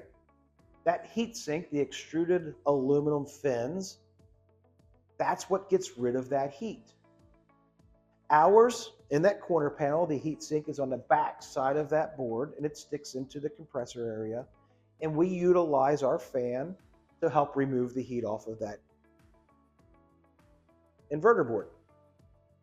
If our inverter reports back to us that, hey, I'm getting hot, I'm not removing enough heat, first step that this system uses is it speeds up our fan. Second step, if it can't remove it that way, starts to lower our RPMs or our Hertz rating on our compressors. And if it does not alleviate the heat that way, it opens up the contactor. I mean, honestly, let's look at it. If we're not getting power, that means we don't have power to burn. That means we can't have power to generate heat, right? That's all it is. I mean, that's honestly the simple way to do it. But if we're not doing compressing, that means we're not providing heat removal or heat addition. We're not moving heat, which means we're not doing what the air conditioner is intended to do. So that means that that's our last step. And then when it gets back within range, then the error code goes away, then it brings us back up. Now the error code never really fully disappears, because if we go over to here, we push this, we're going to be seeing the last 10 error codes. It always stores the last 10, okay? So if we walk up to a unit, we're there for routine maintenance. I would like people to be in the habit of pushing this button until they see the air, release it, the E rather, not the air, the E, and then that's going to show them the last codes. Hopefully there's nothing that comes up. If there's something that comes up, now we need to see why was it there. It may not be currently there, but let's see why. If you start seeing heated, the shutdown because of the heating of the inverter, 9 times out of 10, when you take that top out and you look down in the back of that heat sink, it's going to be full of dust, dirt, and cobwebs.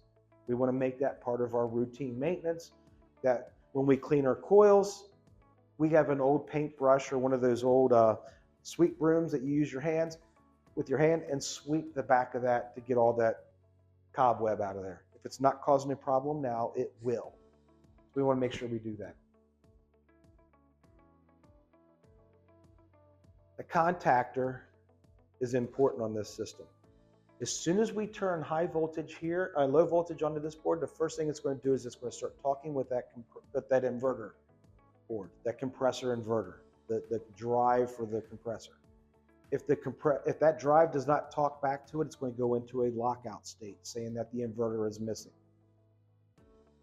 All inverter equipment, the proper way to power them on is to power the outdoor system on before you power the indoor system on. Mini splits, it's not a problem because it derives its indoor power from the outdoor. However, we are used to turning on our furnace first, then going outside, turning on the air conditioner. If we do that, we open this up, we're going to see that there's an error right away. The same thing goes true that for service. We are used to going and servicing our outdoor unit by turning off the disconnect before we open it up, right? As soon as we do that, it's going to turn it into a lockout because we've taken the power away from the inverter. But it means a load shed, that's what we're doing, right? Taking the power away from the inverter. Well, we go against that because if we tell this to go into load shedding mode, that chip opens up the inverter power by the contact. Now it knows, hey, I opened you up. I know you're not going to be reporting because I told you to quiet down, more or less. I told you to go into hibernation. If this board tells it to open up the contact, everything is good. If the inverter just all of a sudden disappears because it doesn't have voltage, now there's a problem. Again, with that, we can relieve that lockout by pulling off one of these Molex plugs here by removing 24 volts and getting, if we mess up like, oh crap, I forgot I'm supposed to turn the power on to the indoor after I give it high voltage, we can just simply trick it by pulling that off and putting it back on, which is going to happen every time we service the unit anyway. I'd rather just pull this off again without going inside, because usually if I do my clean and tunes, I do everything on the inside first, then I do the outside, because inherently we're washing the coil down with water. What's the chances that that's on a nice concreted surface where you're not going to be in mud? All right. And I hated tracking mud in someone's house. And I really hate it when they say, can you take your boots off? Nah, I'm not going to go into your basement with no boots on. Or if I got a hole in my sock, yeah, you want to see my big toe? That time. And besides, it takes time to untie your shoe, right? I can't bend over like I used to. So then next thing you know, it kind of looks bad if you walk into someone's house wearing Crocs. So we do have a contactor. That's our first one that is polarity sensitive. We have 24 volts on the left, and on the right-hand side, that is the common. All right, so we need to start paying attention. That C is there, and it's for a reason. It's just a little tiny C. Now, if we put it on backwards, is it going to make a difference? No, because 24 volts DC current's not going to really mess up with that diagram. Or AC current, my bad. The next one's reversing valve. It is a heat pump. We have to have a reversing valve, right? If we were looking at our 23 SEER air conditioner, that's still going to be there. There's not going to be any wires hooked up to it. All right? Because when we tell this what it is by means of this, and at the factory they automatically program it, it knows that it's an air conditioner. It knows not to look for that reversing valve. If we walk up to one of our 18 SEER piece of equipment, we remove it. Now it's going to go into a problem saying, I am a heat pump and I am put into the wrong unit. Okay? Because it does not have the drag on that reversing valve. It expects to be some resistance there. And it expects something to be there. It says, I'm not seeing my reversing valve. I'm obviously in the wrong unit. If you happen to see that problem and you see the wires are there, please take the top of it off and make sure that solenoid valve is engaged with the wire to it. Because during shipment, it could have come loose. Our roads are not the smoothest in the United States, are they? Some places they are, some places they're not. Now, our reversing valve, it switches in the cooling mode. It defaults to heat, okay? It defaults to heat. All of them in the United States do, all of our major manufacturers do, with the exception of Riemann Rude, and all of our mini splits and Bosch. Now, one is not better than the other. The reason comes down to locality of where they were manufactured to begin with. We could all of a sudden just say, okay, we're going to go with the B or switch it in heating mode, and it would not affect the operation of it. All right, but we're not going to do that. So please rest assured we are straight on the O if you're connecting it to a thermostat. It has options. The next one, and then we'll take a break because we're right back on time. The next one is C and FPWM.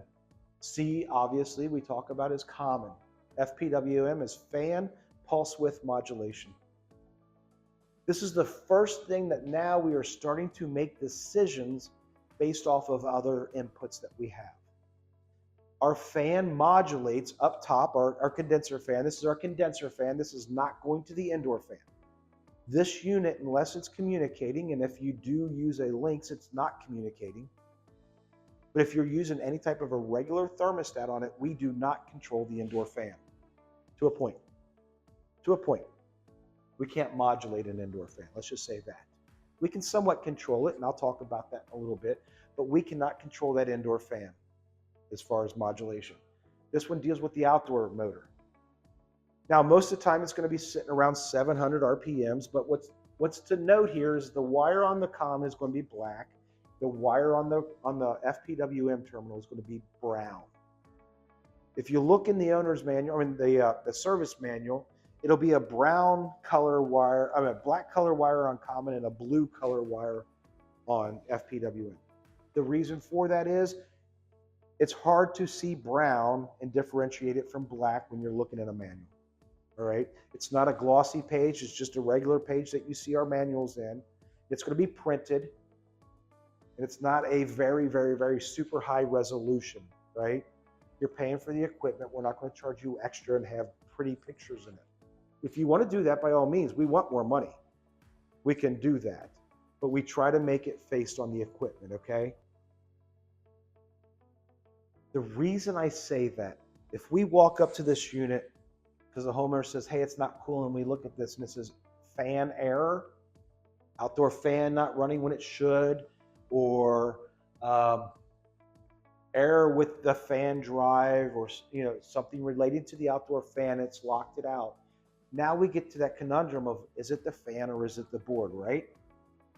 Indoor blower motors, we have TechMate, if it's a variable speed fan, or we have the fan checker, or whatever brand fan it is, they always have a tester, right? We don't have a tester for this. We have 9-volt batteries. Get a 9-volt battery. Common goes to the negative side of that 9-volt battery. Our brown wire, which is on FPWM, will go to the voltage side of the battery, the positive side. Now we are giving it 9 volts of DC power. That fan will run roughly around 700 RPMs for about a half a minute to a minute and a half. We essentially told it, we're giving it 9 volts of pulse power. We're telling it what speed to run. And if we have high voltage going to it, so we need the high voltage going to it, we introduce that voltage, that fan should take off and run. If it does not, check the battery, make sure it's 9 volts, make sure we're giving it the correct voltage.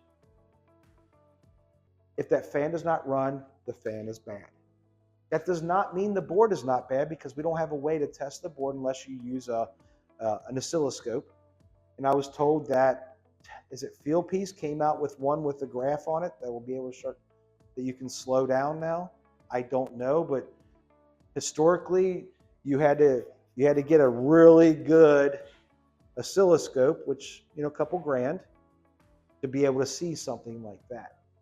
Not many of us have those on our truck, nor should we. All right. If the motor takes off and starts running, yet we still get that error code, guess what? It's going to be the board not sending the power out to it. So we need to replace our outdoor defrost board or our control board. The next thing we're going to talk about is that white border line right there. All right. And I like to use a white border line because obviously it is, right? There's a reason we put that around there. And if we look to the right-hand side of that, it's got those big letters and it's got that explanation. It's got that lightning bolt inside that triangle. There's 2 times that I make political references in any of this presentation I talk about. And it's not to bring up politics or anything, but it's just because the fact is, as soon as I say these words, you're like, yeah, you're right. Like our former president, Donald Trump, would say, that's fake news. All right? There's no high voltage there. Like I said before, that this is the board that we're taking into the future, and we always try to look at the future and think about what might happen. All right? Going into, now this board's been out for 2-3 years now. We knew 2025 was happening, right? We knew we were going to something called an A2L, classified refrigerant, or a low GWP refrigerant, whichever way you look at it. All right? We tend not to say A2Ls, however, that is the classification. I have to say it that way because if we look at the way that, is it ANSI that has the refrigerant classifications? But anyway, the refrigerant classifications, when it comes down through on their chart, it's an A2L. So moving into that direction, we knew that we had to look at mitigations, ways to shut down. We weren't sure which way we were doing it. This is a dry contact. When this chip says close that contact, the voltage in there doesn't flow anymore, right? We do it all the time. We've got dry contacts all over our systems. We're used to them on our furnace. It's dry. You can put 24 volts to it. You can do 110 volts to it. Heck, you can put 277 to it as long as the amperage is low enough and it can pass through there. Doesn't matter. Until we put something on there, it's going to be no voltage. So it's not going to be high voltage there. However, we were looking in the future. We thought, okay, worst case scenario, it's high voltage. The way that it turned out, it's probably not going to be used.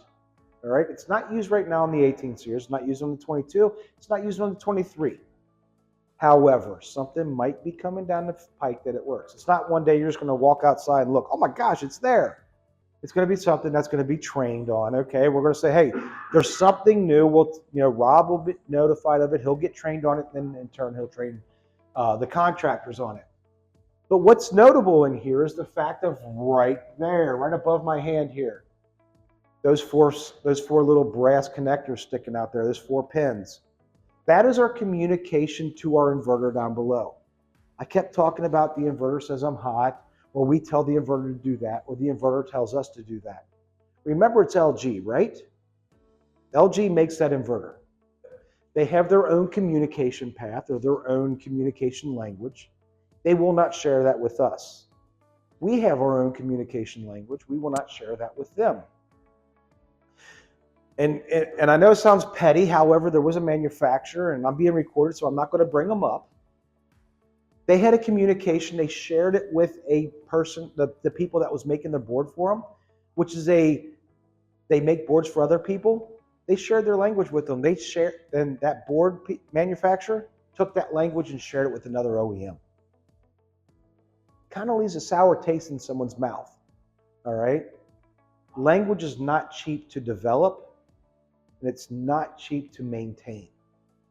All right, we're not talking like German or French or something like that, okay? We're talking about a unitary or a proprietary style language to communicate within the equipment itself.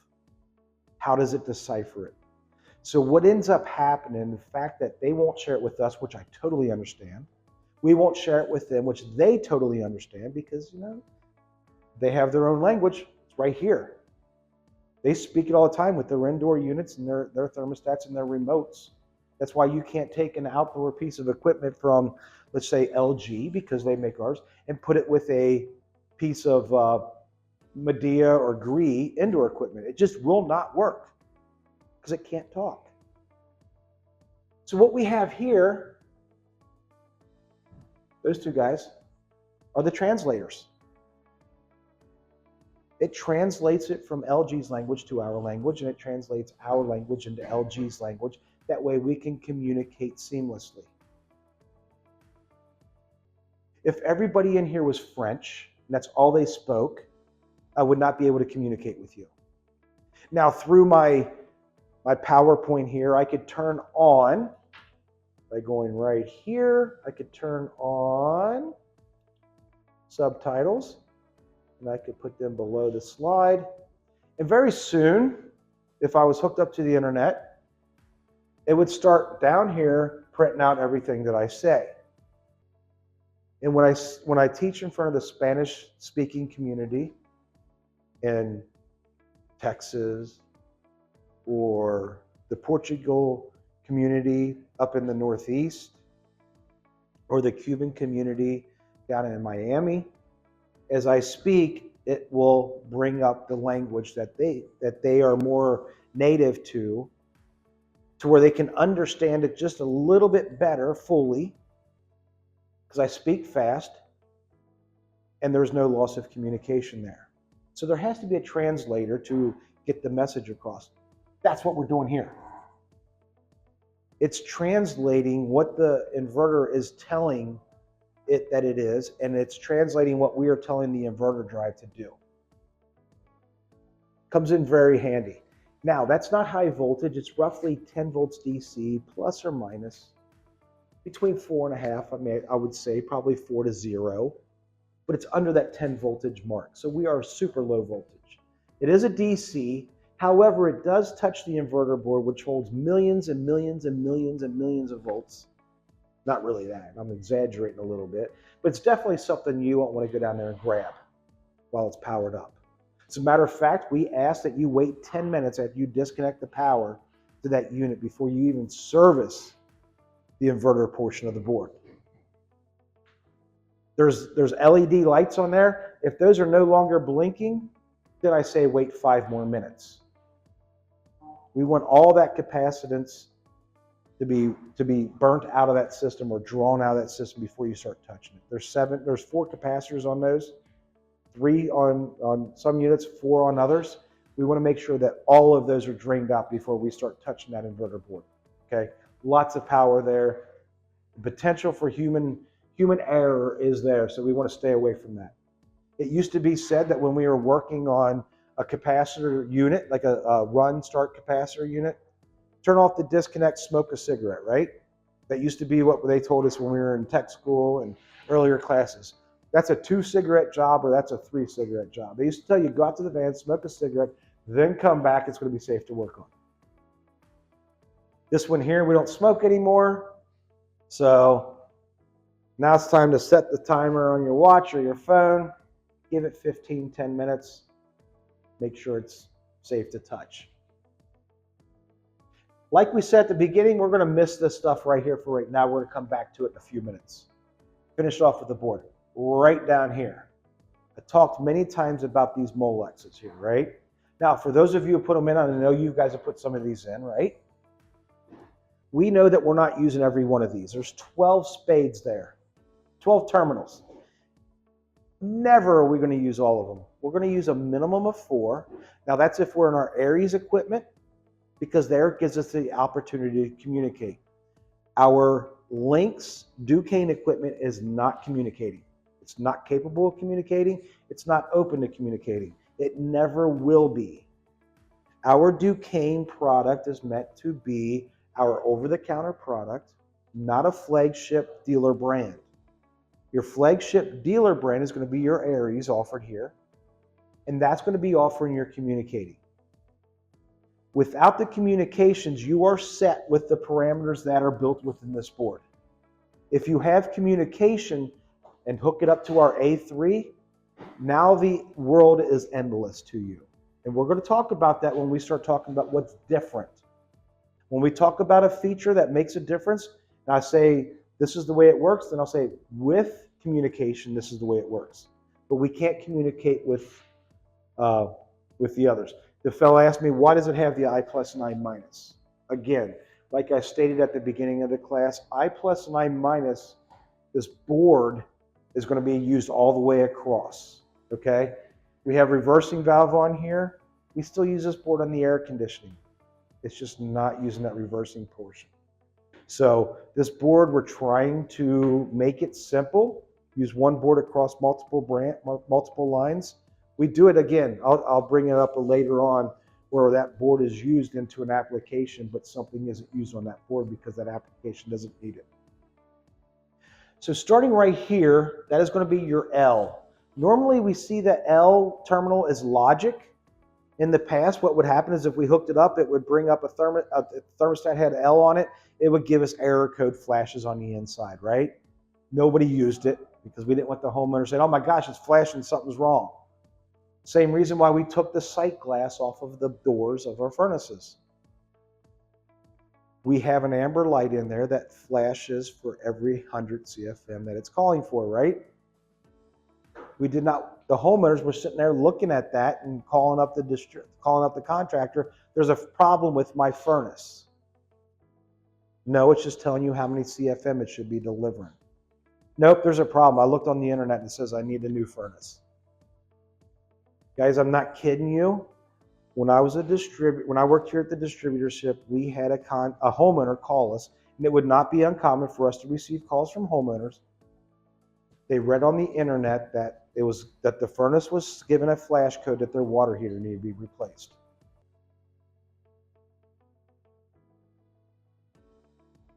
Believe it or not, contractors asked us through voice of customer to get rid of the sight glass in the front of the furnace for that. And we did. We understood why that could be a problem. Now, a lot of contractors will say, but I can't read I can't read the error codes.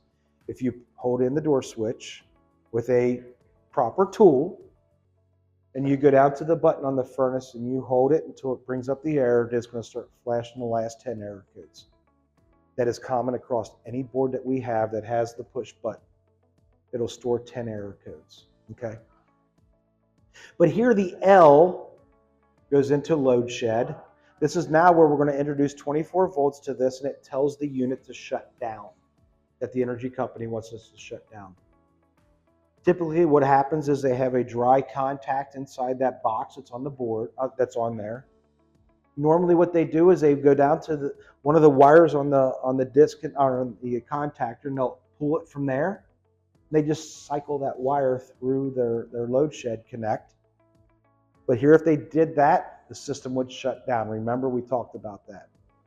So what we have to do is take the wire off 24 volts, go through their box, bring it back, land it right there on the L, and now we're good to go. We also have to tell it that we're doing it, so we have to program it in here, tell it to do load shed. We have our A3. We definitely want to do it there because at that point in time, it's going to show on the thermostat. If we're on our AirEase piece of equipment and we're using it communicating, it'll show there, hey, we're in load shed. Don't expect us to run right now. That way the homeowner doesn't call us. There's been times that I've gone to systems where the homeowner says, man, this will not keep up. And I happen to be in the neighborhood. It stopped right now, Tom. You got to come over. So I go over there and I'm like, yeah, you're right. It's not. But you got the call here. Oh, wait, it's not there because of the box. That's how you save $5 a month. So that's what the energy company originally told people. You'll save money on your air conditioning bill if you let us put this on there. Of course you're going to save money. It's not using any energy. You're also going to get hot, okay? Again, It's 5 minutes at a time in the grand scheme of things. Does it really make a difference? You would think not. Next one here, we got Y1 and Y2. Oh, I'm sorry. Take that back. It's W. Being that this is a heat pump, we need to tell the indoor system when we're in defrost so it can bring on the auxiliary heat. I'm not going to get into when to bring it on during dual fuel operations or whatnot. It's just this is telling the indoor system we're in dehumidification. All right. Again, we can talk with Rob if you want to get into the dual fuel operations, or we can talk after class, but that's not part of this class. What this is going to do is it's going to say, hey, we're in defrost. I want the indoor heat to come on. Most typically, if this is a heat pump system and it's hooked up to an electric furnace, it's going to bring on our electric banks of heat. Start cycling them on so that we're not actively air conditioning the home. Next one's going to be Y1 and Y2, the next two are. This is a little different. All right. Yes, we do have Y1 and Y2 inputs. No, it is not a stage system. It is a fully modulating system. We modulate between its lowest point, and the lowest point on that compressor is going to be based off of the size of the unit. Not physical size, but the capacity that you rate it at. We're going to spend some time here because it brings up a bunch of different features. If we have a 2-ton, the lowest it'll go is 41.5% is what we saw, right? 41.5% is the lowest.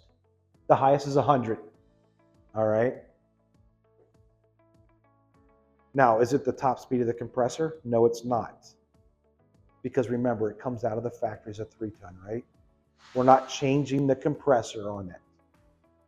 But what we do change is we lower down the speed of the compressor. It doesn't create as much. Does it sound weird? No, it doesn't. That's what typically happens when you buy a 2-ton. It's going to have a smaller compressor than the 3-ton, right? Or smaller coil. And in this case, we don't push it, make it a 2-ton, the coil just all of a sudden just goes, boop, doesn't shrink inside the unit, okay? God, that would be cool if we could do that, wouldn't it? It doesn't fit through the wall. Make it a 2-ton. Oh, yeah, there it goes. Now it fits through the wall. That would be awesome, wouldn't it? Especially when we're trying to put them up on the roof in the multi-building. Gosh, that would be great. I got a goal, and if I could make that happen, I probably would be rich. All right, then I'll be able to. Then I'll hit that $1 million. Then you guys can say he's rich. So what happens is we are manipulating the compressor. We're telling it its operating ranges. 3 tons is going to go roughly about 38%. It's going to be as low as it can go, and the 100% is actually a little bit higher.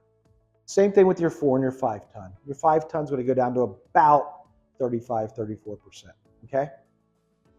Now, why is it that the bottoms are different? Why is the bottoms different? Because you would think the bottoms really shouldn't matter, should it? A 2-ton bottom should be the same as a 3-ton bottom, right? One would think, and you would just bring down the other side more. What do we always battle with air conditioning? We talked about it earlier. What was all over the side of the house with that baseball analogy? Oil. Oil return. We have to maintain velocity, right? Why does oil want to leave a system all the time? Why does it want to go with refrigerant but not come back on typical air conditioners? Well, it's entrained with the liquid refrigerant. But what's the difference between a liquid refrigerant and a gas refrigerant? What's it? The velocity. The velocity is lower, but there's also something different.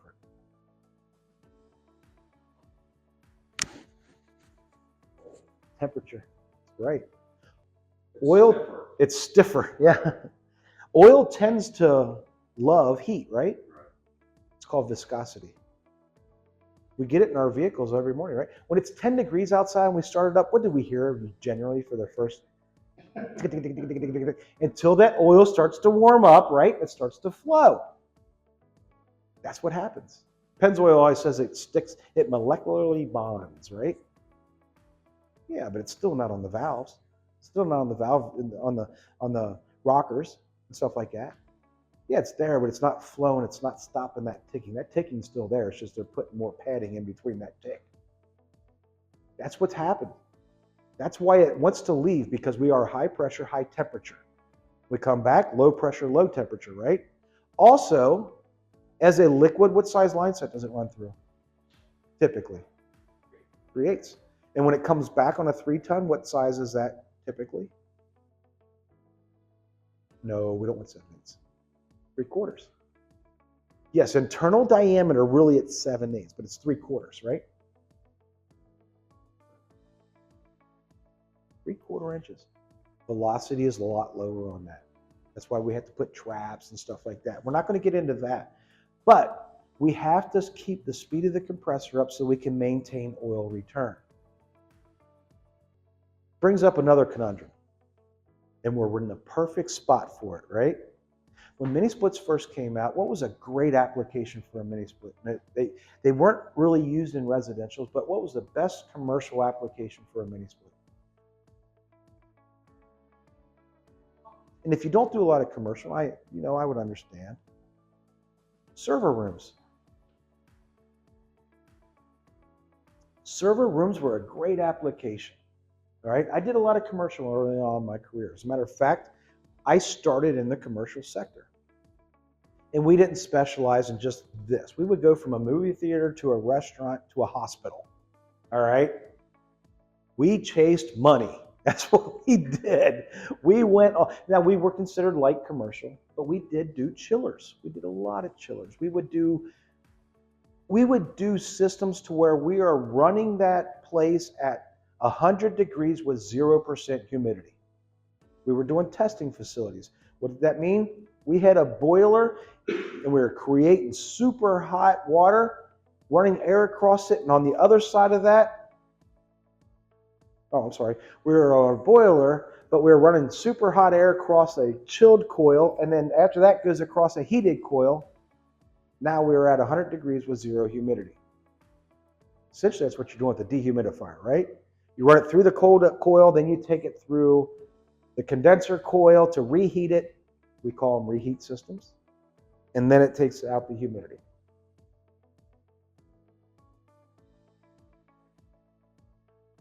I forgot where I was going with it. What were we talking? No, I'm just kidding. So,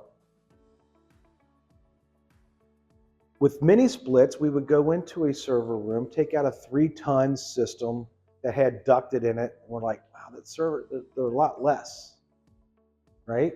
It's a lot less space I need to do. Just gonna throw up a mini split. Don't have to worry about too much. Don't have to worry about duct work. Don't worry about a air handler, right? You put the bracket on the wall, take the air, the line set into it, vacuum pump it down, get rid of the condensation. We're good to go. Along with air conditioning, servers and computers are getting more efficient too, right?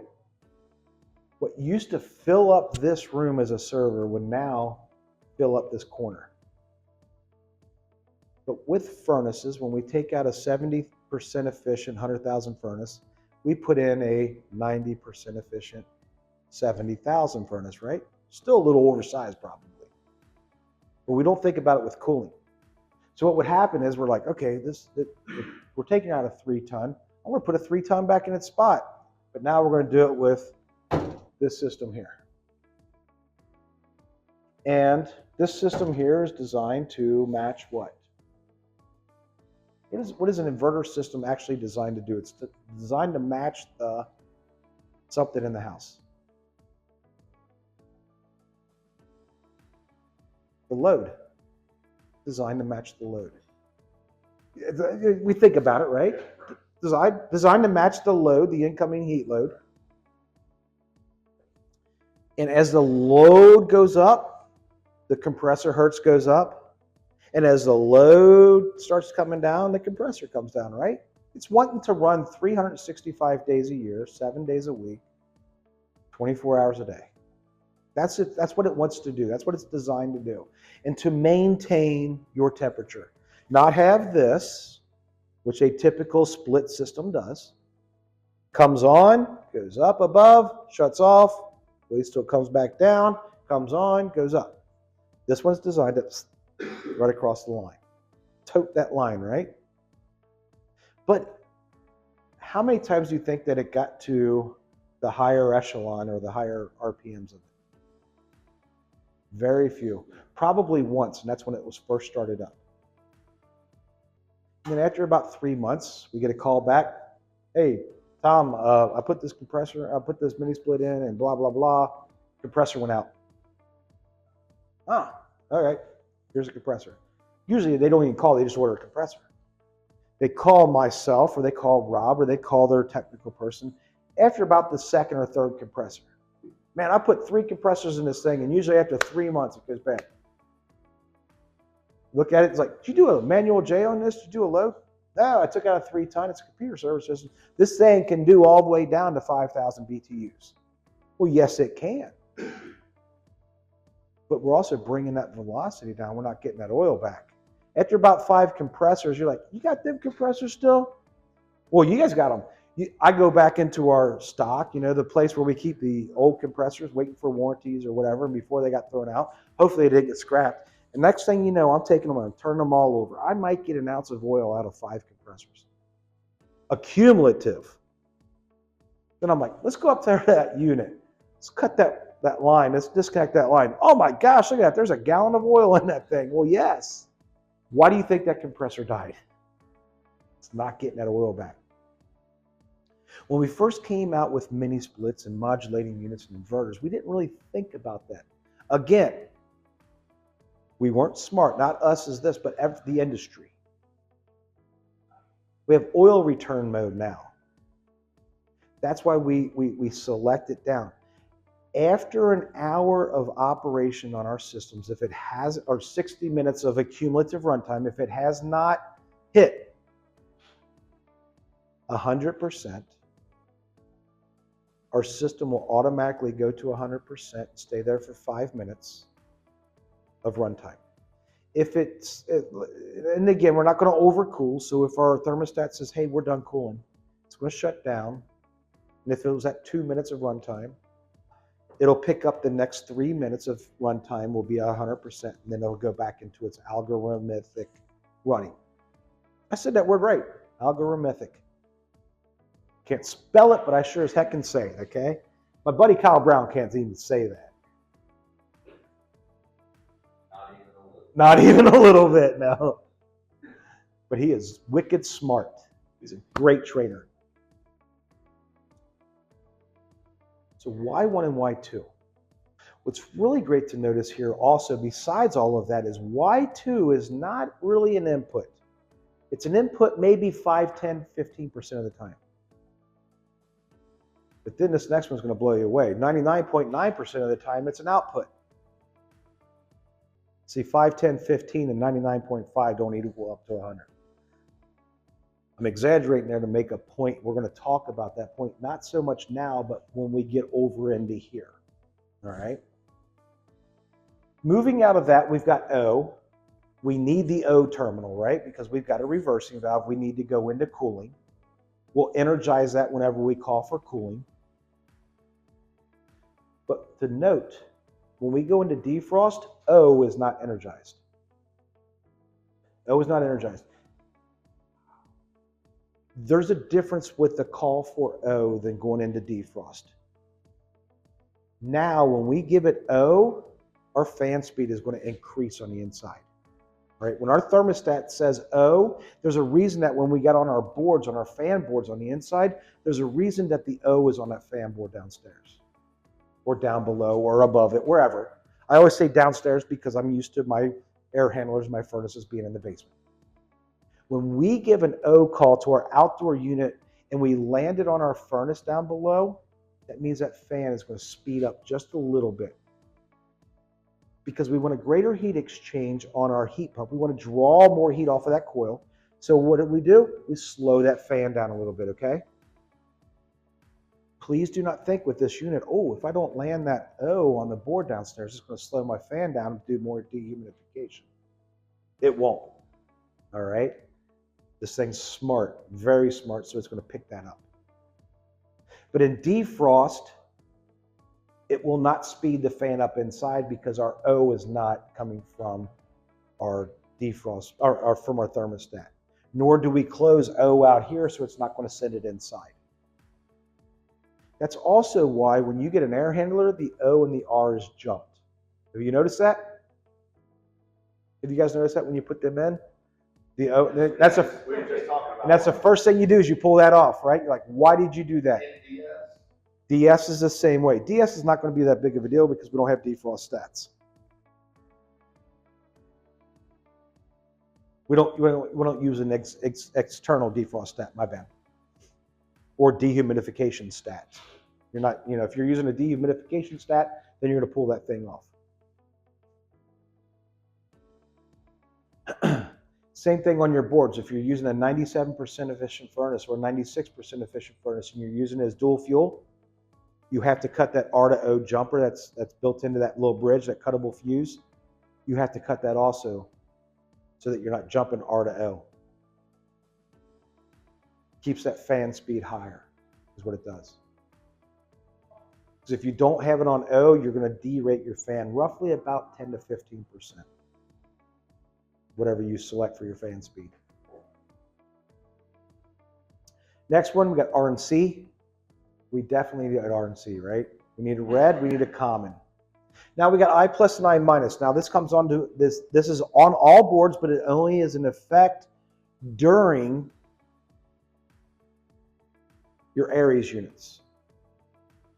When it comes from the factory, we program this, or not we, I'm not in the factory, but the factory, the people at the factory that build these units are programmed. It says you're an AirEase unit, opens up communication capabilities.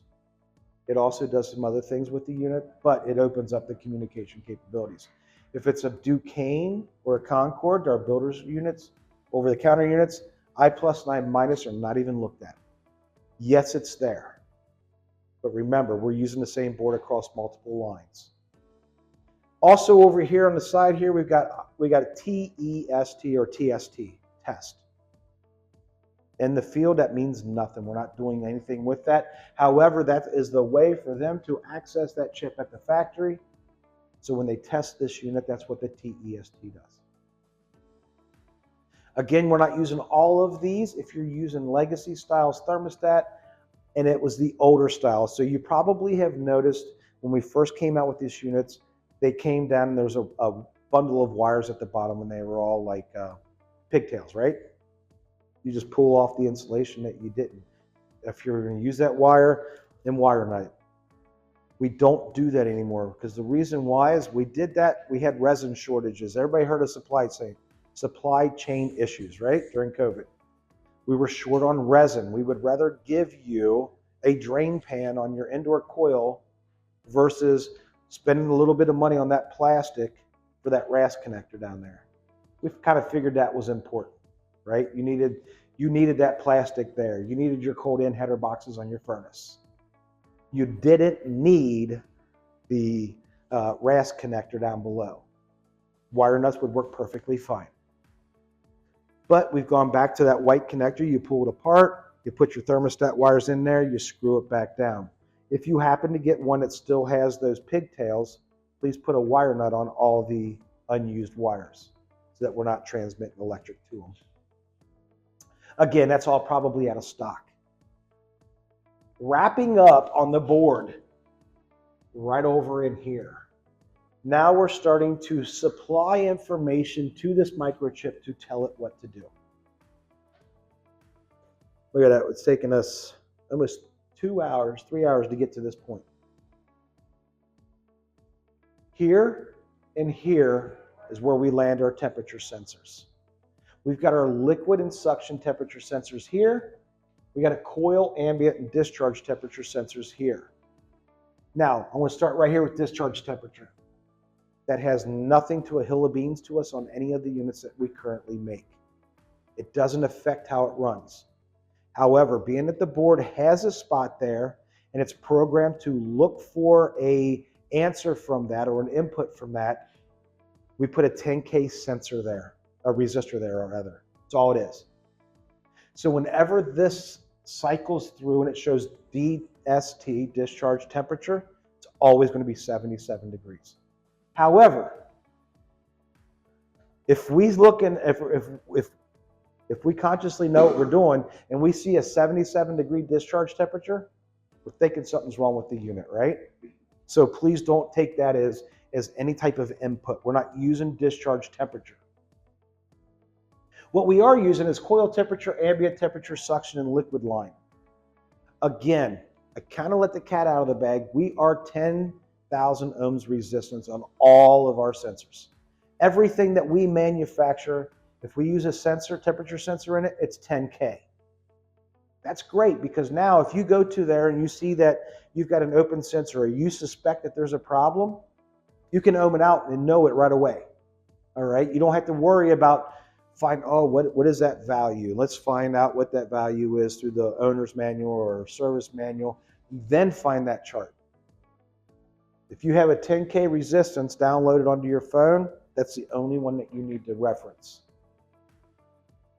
The suction line and the liquid line are always going to read a suction temperature and a liquid temperature. This one, the suction, is always going to be on the true suction side, so that no matter if we're in heat pump mode or air conditioning mode, it's going to register that.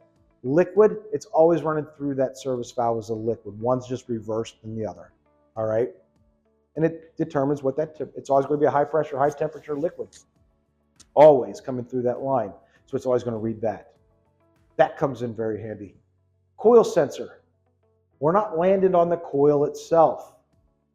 We are on the larger side of the TXV. No matter if we are flowing in air conditioning mode or heating mode, that is going to be your average coil temperature always. Believe it or not, if you go lower on the coil, it's always going to be cooler than if you go higher on the coil, because heat rises. And it's going to be different temperatures all throughout the coil depending on where you are through there. If you start on the right-hand side of the coil, it's always going to be a little bit different than it is in the center of the coil than it is on the left-hand side of the coil, depending on which way the refrigerant is flowing. If it comes in on the right, it's always going to be hotter there than it is on the left-hand side.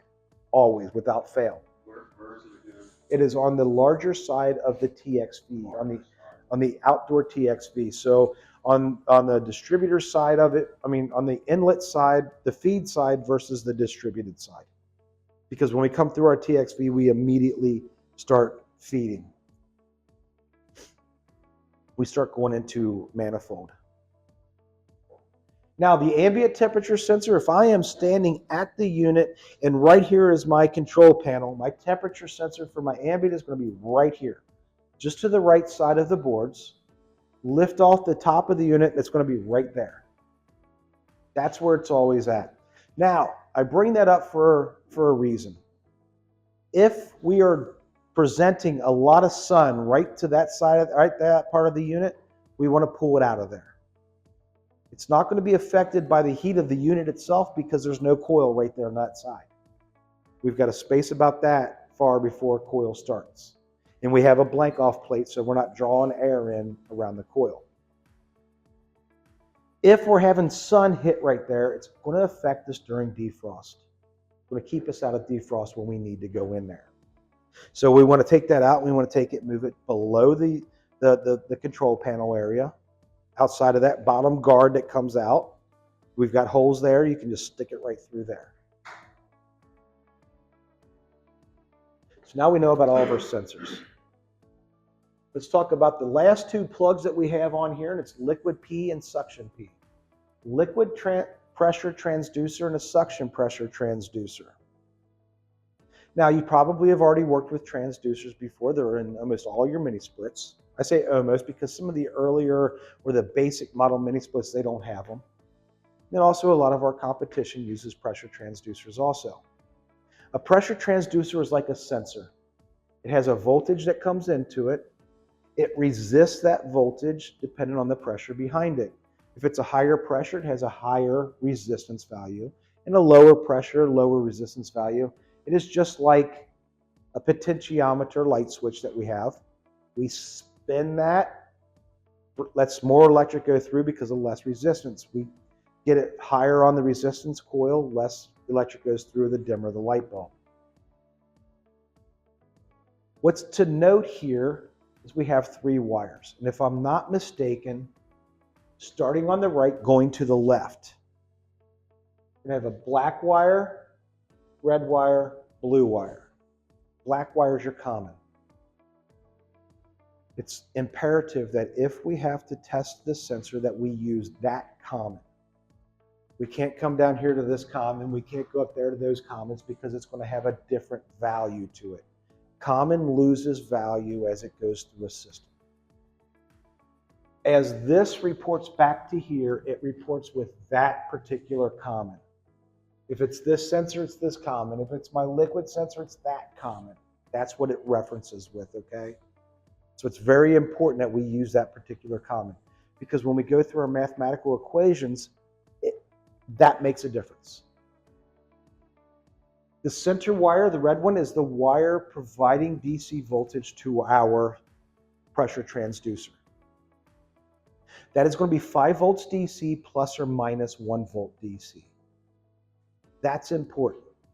The reason I say that is because if you go to our service manual, it has a chart in there and it says, if your reading voltage is this is what your pressure is.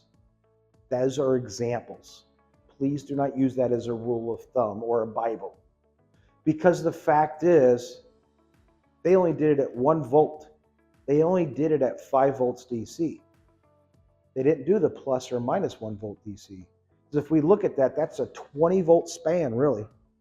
That's a 20-point span. And that does make a difference when we start doing our mathematics. It'll throw you out 5 or 6 PSIG. And if we're really getting down to the brass tacks or the weeds, 5 volts is a big, 5 PSIG is a big difference when we're starting looking at subcooling and superheat. The blue wire is the reporting wire. That's telling us how much pressure is behind it. And those voltages is going to be 4.5 volts DC all the way down to a 0.5 volt DC. That's where it travels from. Now, when we do that, we're going to have to look in our service manual to figure out what our mathematical equation is, because it's different on the liquid side than it is on the suction side, okay? And I'll be honest with you, what I would suggest you do is you just get those readings and you call up Mr. Rob back there and say, Mr. Dill, these are my readings that I'm getting, and I'm going to give you a thing. I don't have that equation right now, so can you do that for me? I've actually got a chart that you can use, an Excel thing, to where all you got to do is just put the numbers in there, and it gives you that pressure. So I'll have to. One of our DSRs actually made that. Now, if I've got all that information, all of that information is very, very, very useful with how this machine runs. I want to go back to a 10 SEER, 13 SEER, 14 SEER, 15 SEER, 16 SEER, a permanently split capacitated compressor. All right, so now we know what makes this unit run. Let's talk about deciding how to tell this unit to run. Because remember before I said one size fits all, then we went to one size fits most? Now we're getting into going to a tailor and having it fit the suit for you. All right? That's where we are now with the heat pumps. This right here, not being able to communicate, that is going in buying your extra small, medium, or schmedium, small, medium, then your medium, then your large, and then your extra large, and your 2X and 3X and stuff like that. That's the kind of heat pump that we have here with legacy style. We're sizing it for the actual application. 1, 2, 3, 4, 5 jumpers. 5 jumpers does that for us.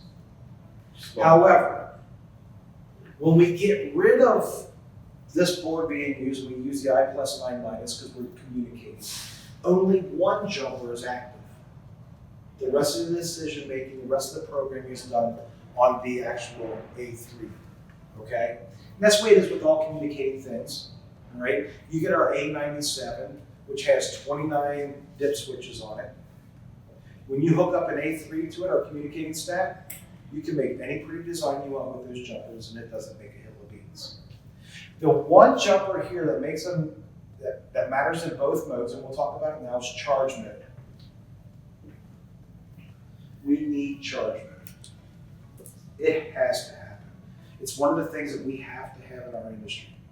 Because if you walked up to a unit and you saw a low pressure, the unit's running, you stick your gauges on it, you saw 115 PSIG, and your airflow was perfect, and it's 105 degrees outside, what is your first reaction?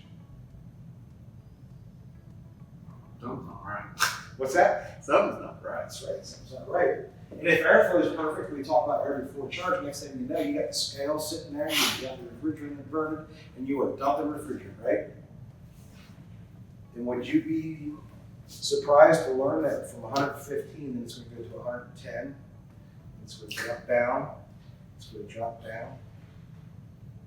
Because remember what I said that this thing does? It figures out where it needs to run, right? What I didn't say is the amount of steps between its lowest and its highest. Because remember what I said, the lowest is always different on these machines, right? The 2 times is going to be different than the 3 and the 4 and the 5. But the highest is always 100%. Not 100% of the compressor, but 100% of its window. In there are 255 stages. That's where modulation comes into play. Modulating, it's still staged, right? But it has 255 stages. Roughly about 27% of a jump each time when it's on a 2-ton, 23% of a jump on a 5-ton. When I say 25%, it's 25% of a stage, or a percent. So it goes from 41% to 41.25, 41.5, or 41.75. That's my percents, okay? So when you walk up to that unit, you see those pressures, you don't know where it's supposed to be. You don't know if it's at 50%, 53%, 99%, 60%. You don't know. But when you look on our charging chart, boom, one number. One number. 100%. 2-stage units, they were nice. It should be first stage, second stage, right? And it was up to us as the service tech to get our meter out and see where it was at. Do I have a call for Y2? No. Now I'm referencing the first stage. It's always going to be lower pressures than the high stage, right? Inevitably, always going to do that. Again, without us being able to know where it's at, even if we did know where it's at, how long is it going to stay there? We don't know that. At least on the 2-stage, if it starts jumping up, we know that, oh, okay, now I'm referencing the 2-stage. And something else, just to piggyback off of what Tom's talking about, when these units, if it does satisfy and it restarts, it's not going to start at the same point every single time because it's building that algorithm within inside the pool. Yeah. So it may start at 40%, but next time it may start at 60%. So just kind of keep that in mind as he's going through charging mode here. When we take this jumper and we close that off, we connect those 2 pins, we're essentially telling it to go into 100%. The outdoor unit is going to start escalating. We're not going to hear the compressor. We won't be able to tell, and it's not going to say we're at 33% now, this and that. But what we will notice is that the outdoor fan speed is going to start increasing. When it stops increasing after 30 seconds, so in other words, if you don't hear it pitch up after 30 seconds again, and it stays there, now we're at 100%. Because it's not going to go, well, I'm here, wait, there's more. It's going to go boom, boom, boom. All right, it might, depending on where it's at, it might only have 2 stages, or it might have 2 increases. Sometimes we'll have 4, depending on how low it's ranged, okay? So it's not gonna go, oh, 100%. It's not gonna do that. Because now it's gonna go into pressure problems and stuff like that. Because remember, we can only force so much through because of velocity. Keep that in mind. Because now we're bringing in another situation. Because I told you I'd talk about it soon, and now's the perfect time to talk about it. When we first came out with two-stage furnaces, does everybody remember that? You weren't in here, okay, so that's all you've ever known, right? All right, do you remember when we first came out with two-stage furnaces? Anybody remember? You don't remember, there's always, Huh? you've always had two-stage furnaces? No, I've never messed with two-stage. You never messed with the two-stage No. furnace? To speak of. Oh my gosh, you are losing money. I probably. You are. We're gonna have to get you elevated into the 90s. I'm just kidding. No, but seriously, you're gonna need to learn this, okay? And the reason I say that you're gonna need to learn this is because there's something coming down the pipe. Okay. Okay? That's gonna be the only way now. It's unfortunately. But when we went to two-stage furnaces, now on our board it says W1, W2, right? You need a two-stage thermostat, W1, W2. And if you didn't have a two-stage thermostat, you crossed Y1, Y2, W1, W2, right? But nobody talked about Y1, Y2. And as an installer, that we would look at it and say, huh, I only got a single-stage air conditioner, I only need Y1, right? Heating time worked perfectly. But guess what calls I got during the cooling time? I got calls saying, Tom, my air conditioner's freezing up. My coil inside is freezing up. What the hell? And I'm like, what's going on? He goes, well, I don't know. I checked the chart, and the first thing they always did, right? Charge. This is where I came up with ABC, air before charge. And I would go through, okay, how do you get this wired? Well, I got Y1, I'm like, and? I said, what do you got on Y2? Nothing, dumbass. It's a Y1 call. It's only a single-stage thermostat, single-stage outdoor unit. The reason I say that is because that's actually the call that I got. I said, oh, okay. I said, let's listen. I said, I want you to do me a favor because what's that says? Put a jumper between Y1 and Y2. He goes, why is that? I said, I just want you to do something. I said, do it and tell me what you hear. He goes, what do you mean? I said, do it and tell me what you hear. He goes, it ain't going to do nothing, Tom. I've only got a single-stage air conditioner. I said, please do it. He did it. He goes, why did the fan speed increase? I says, because now you gave it 100%. It's a two-stage fan too. But now is it really that big of a deal? It's not. Because we put a jumper there from the manufacturer. We always have a jumper. Air handlers, Y1, Y2 is always crossed, right? Furnace boards, there's a Y1, Y2 bridge jumper that you have to cut if you're going to use a two-stage stack. Because we learned from that. Now, it brings me back to this right here, Y2. Remember when I said 99.9% of the time it's an output? This is one of those times. Not only does this compressor realizes that my suction pressure and my suction temperature are too high and it slows down, it also notices when it's too low, it'll speed up. It'll deliver more.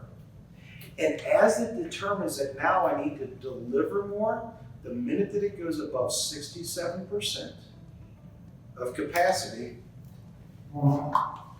red to R is jumped internally in the board. It sends power through my Y2 to the inside to bring on second stage fan.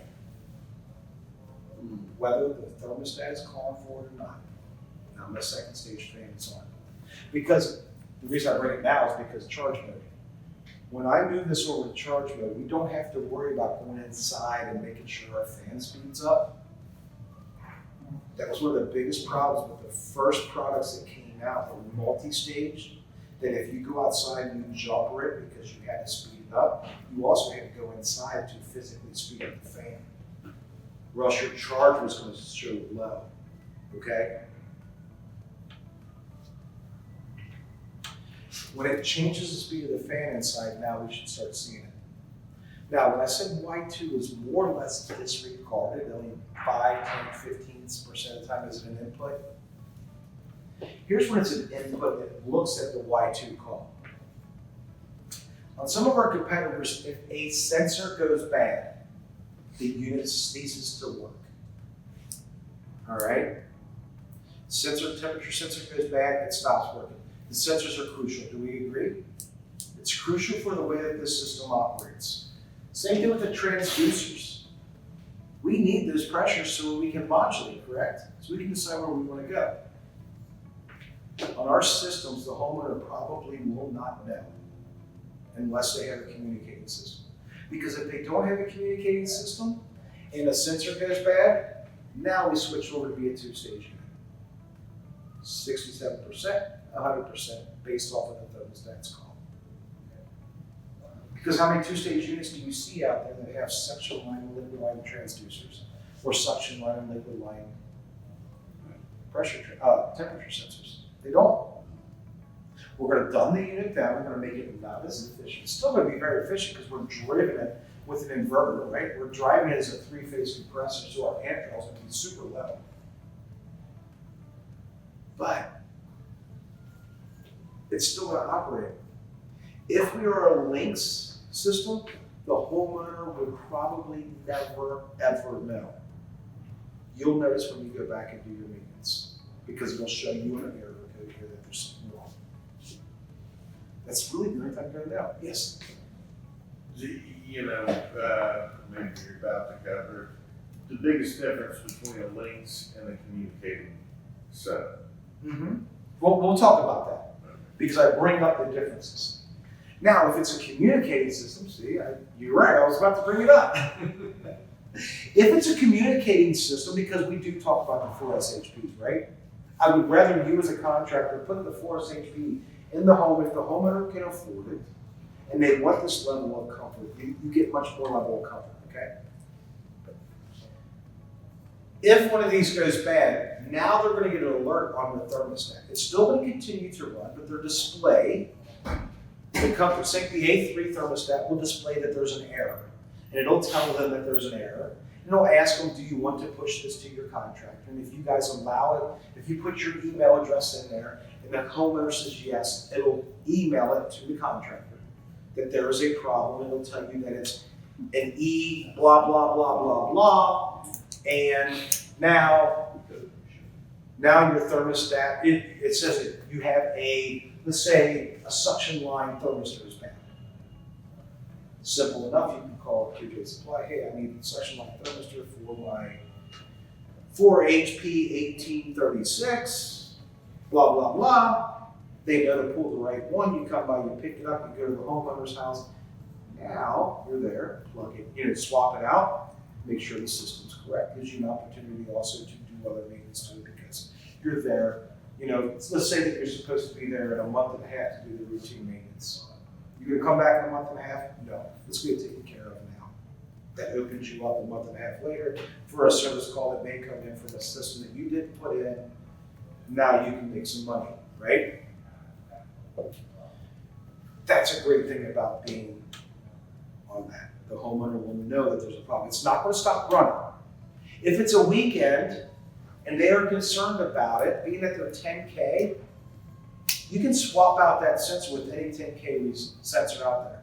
You can use the Honeywell, right as a matter of fact, right over here on the shelf, there's a Honeywell sensor, or an April Air sensor rather. You can just take that and wire nut it in and strap it onto that line. Do not leave that on there because by wire nutting it in, you're adding more resistance. It's not really going to modulate truly the way that it should. It'll still modulate, but it's going to be off 5, 6, 7%, something like that. I like the factory stuff. Besides, it's under the warranty. You put the right one back in there. Now, when you get a sensor, either here or here, if let's say that my suction line is when it's bad, you're going to get the liquid line too because they're on the same plug. Please replace both. Do not cut one because again, you're adding resistance by twisting the wires together and putting the wire nut on it. While we're talking about redundancies, our liquid, our transducers will act as our pressure switches. The differences are they react differently. Okay? Let's say that my liquid line or my suction line a low pressure switch goes bad. All right, I was reading LPS, that's liquid line, but here it's low pressure switch, so it's on the vapor side. I apologize. So let's say that my LPS goes bad, my low pressure switch goes bad. Initially, when it's jumped in there, when there's wires going out, it detects it, right? It detects wires. and nothing is coming back, we're gonna get an error code saying low pressure switch is bad. How many of you carry a low pressure switch in your truck? You might have a universal one, but not many people carry a low pressure switch that is the right one that's what's on there, right? Don't worry, you don't have to say like, oh crap, I'm not gonna go get one. Yes, you have to get one, but you don't have to right now. You can simply just take the wires off of it, eliminate the error code by pulling this off. Now it's going to use my suction line transducer as my low pressure switch. However, the values that we talked about earlier are gone. Now it's going to use 40 PSI as my opening. Because reporting on a mechanical open and close switch is totally different than reporting on a resistance value electrical switch or electric reporting device. So keep that in mind, okay? But it can operate with that. It's just we have to pull the wires off LPS. Do not jumper them, because when we jumper them, it's looking at continuity and saying, okay, my switch is back. If it's truly something that keeps knocking that out, now we're going to have to go back to that situation of not having one. So that's to be used. Now, just so you know, why didn't you just go ahead and get rid of the pressure switches themselves and use the transducers? We have to have a mechanical open, closed, normally open switch for the high side. So normally open switch is what we normally have. It's normally open, but the pressures keep it closed, okay? We have to have a normally open or a normally closed switch. That is mandated by our governing agencies. All right, let's go right here. Now, we are entering the fact of only non-communicating systems, okay? That's going to be your Lynx system, or if you use the AirEase and you decide to use an alternative thermostat other than the A3. Well, we're talking about stats. You can use any thermostat that you want on that, all right? You can use a Honeywell T87 stat. This would work perfectly with that. The only stat that this will not work with is a Nest. These will not work with Nest thermostats. The Nests are power robbing. They're going to give you all kinds of error codes. So please, please, please do not put a Nest on this. What units are we talking about here? We're talking the Any of our any of inverters. these. Okay. Any of our inverters. Do not use Nest. Very good, thank you. So I know there are some, there's some customers that, that's all I want. Well, why do you want it? Because I want a Nest. Well, why do you want a Nest? Because I want a Nest. Jenny's got one down the street. That's what it is. That's what it comes down to. Ecobees are a great stat to put on it. A lot of them, they only think that that's the only one that they can control with their phone. You know, Ecobee's a great one to use on that. Hateful Air, Honeywell. Almost every manufacturer now has a Wi-Fi stat. All right. And they'll all work except for the Nest. Except for the Nest or any power robbing stat. So in other words, if a stat does not have a common, or they have a star terminal that you can program, that makes it a power robbing stat. And it just simulates stuff and it makes it for it. So let's look down here at efficiency normal. There's one that's missing. All right. So here, what we're doing is we are telling it how to operate in cooling mode. All right, that's what this is. Efficiency normal. There's one that's missing. That's called comfort. We are trimming the cooling mode operation here. Again, if we have a Cooling mode only. cooling mode only, that's all that's for. That's not for an air conditioner only, this is cooling mode. So this is only telling it how to operate when it's actively cooling. All right. Again, A3s, we're not going to make it here, okay? We're not doing anything here. A3, we do it within the thermostat, within the controller. Efficiency, normal, and comfort. Let's talk about efficiency, which is the way that it comes from the factory. Efficiency mode, what it's going to do is it's going to start at its lowest hertz.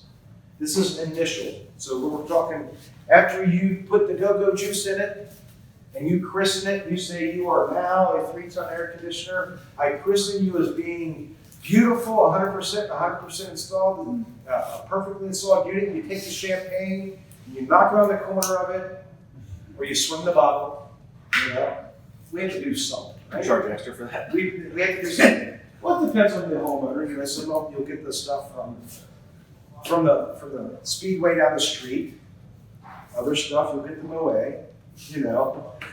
Depends on the homeowner, again, depends on your price point. But you bless it, you say you are the perfectly installed unit. Now I am going to turn you on from the thermostat, and I'm going to set the thermostat at 85 degrees.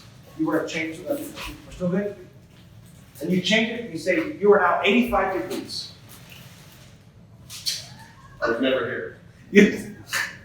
He took the ham, and he left a roast beef. You're like, oh, God, I want a roast beef, but it's already got mayonnaise. As soon as you say, I want the house to be 68 degrees in there, and it comes on, it follows this.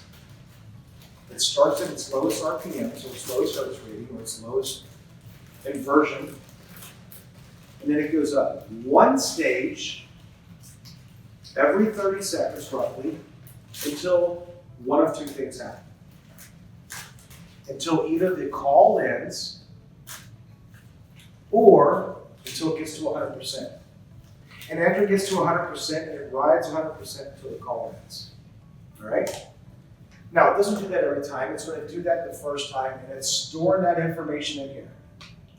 Inside this computer chip, it's taken, you know, what it was doing, what the temperatures were here, what the temperatures were there, and what the pressures were here. And it's starting to plot a graph. And then it's going to do that the next time, and the next time, and the next time, and the next time, so on, so on, so on. And depending on how often it runs, it could take a month, and it could take a couple of days, and it could take a week or whatever. It's going to plot a graph until it thinks it has the right information. And then when it comes on, it's going to say, okay, my output temperature is this. I might need to speed up. So it's going to start at 52%. And then the next time it says, whoa, that was too quick. I might go down to 49%. Remember, it's going to use the least amount of energy. It's the most efficient way it can operate.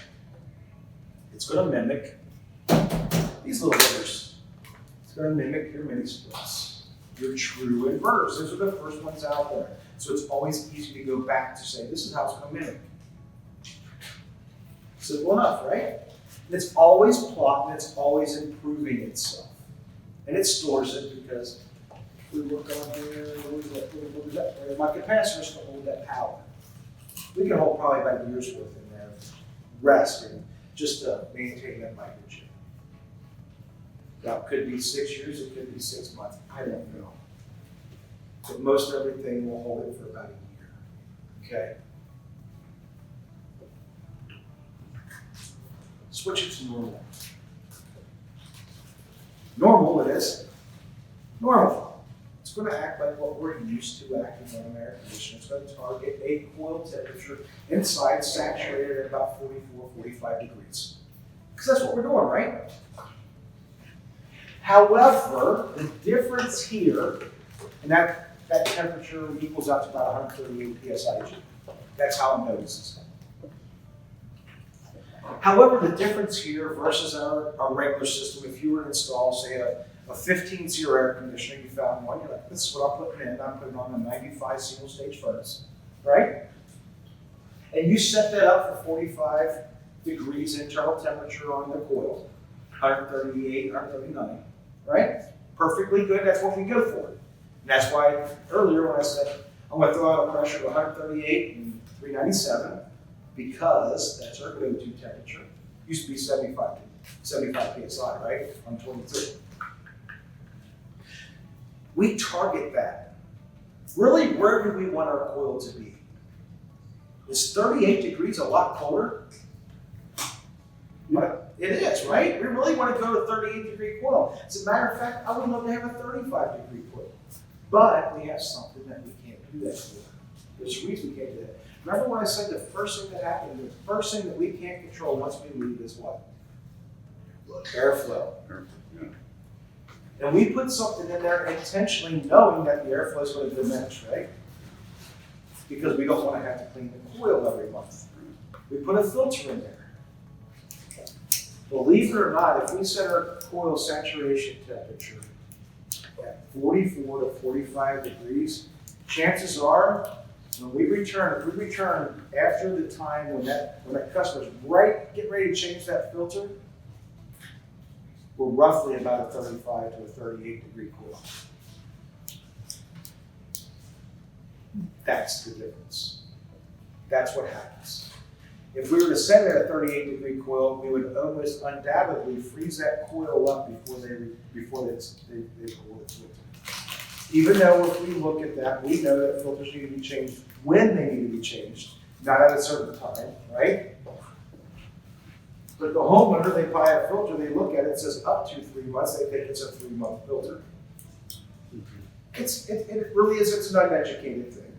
They're doing what they're told. They see that. There's a reason why the 3 months is really big and the up to is like a 3-5. Okay. Is because it's marketing, right? And I guarantee that up to 3-month filter is 5 times more expensive than that 1-month filter.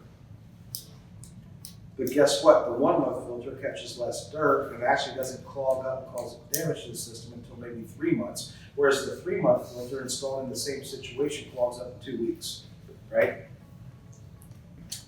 But it does what it's supposed to. It captures more dirt. It's more efficient. It's a higher MERV rate.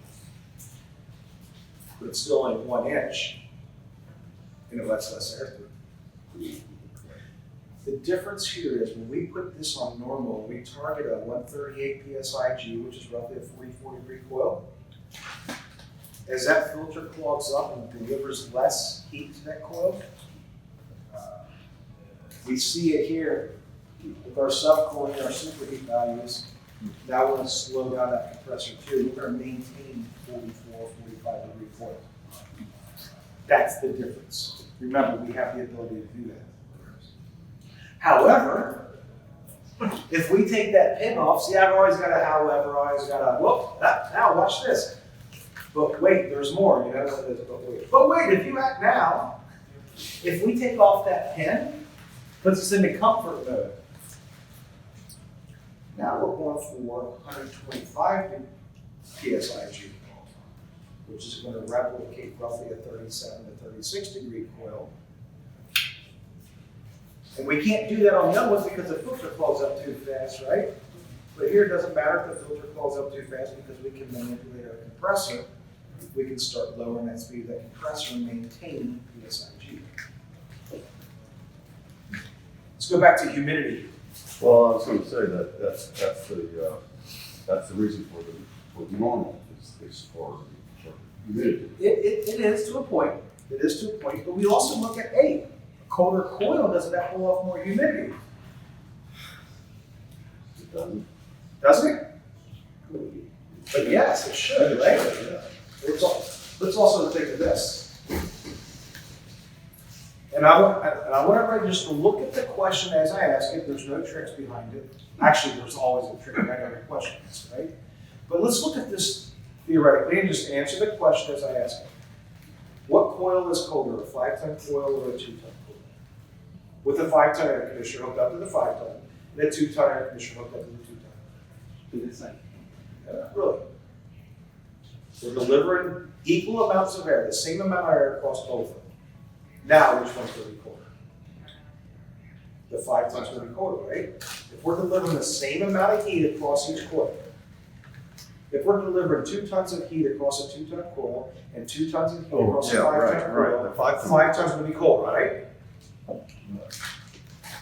How many times when someone calls you up on a 2-ton house and says, I want a 5-ton in there because I want it colder, do we put a 5-ton in it? You know somebody that did That's what you did, right? But you also know somebody who got in a lot of trouble. right? Yeah. Not trouble with the law, but just trouble. It could have been the law, could have been on the court. But they got in a lot of trouble because now all of a sudden it's like, oh my gosh, this house is a petri dish, right?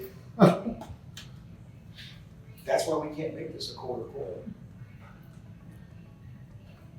Because what happens with the 5-ton system on a 2-ton load? It does what? Short cycles.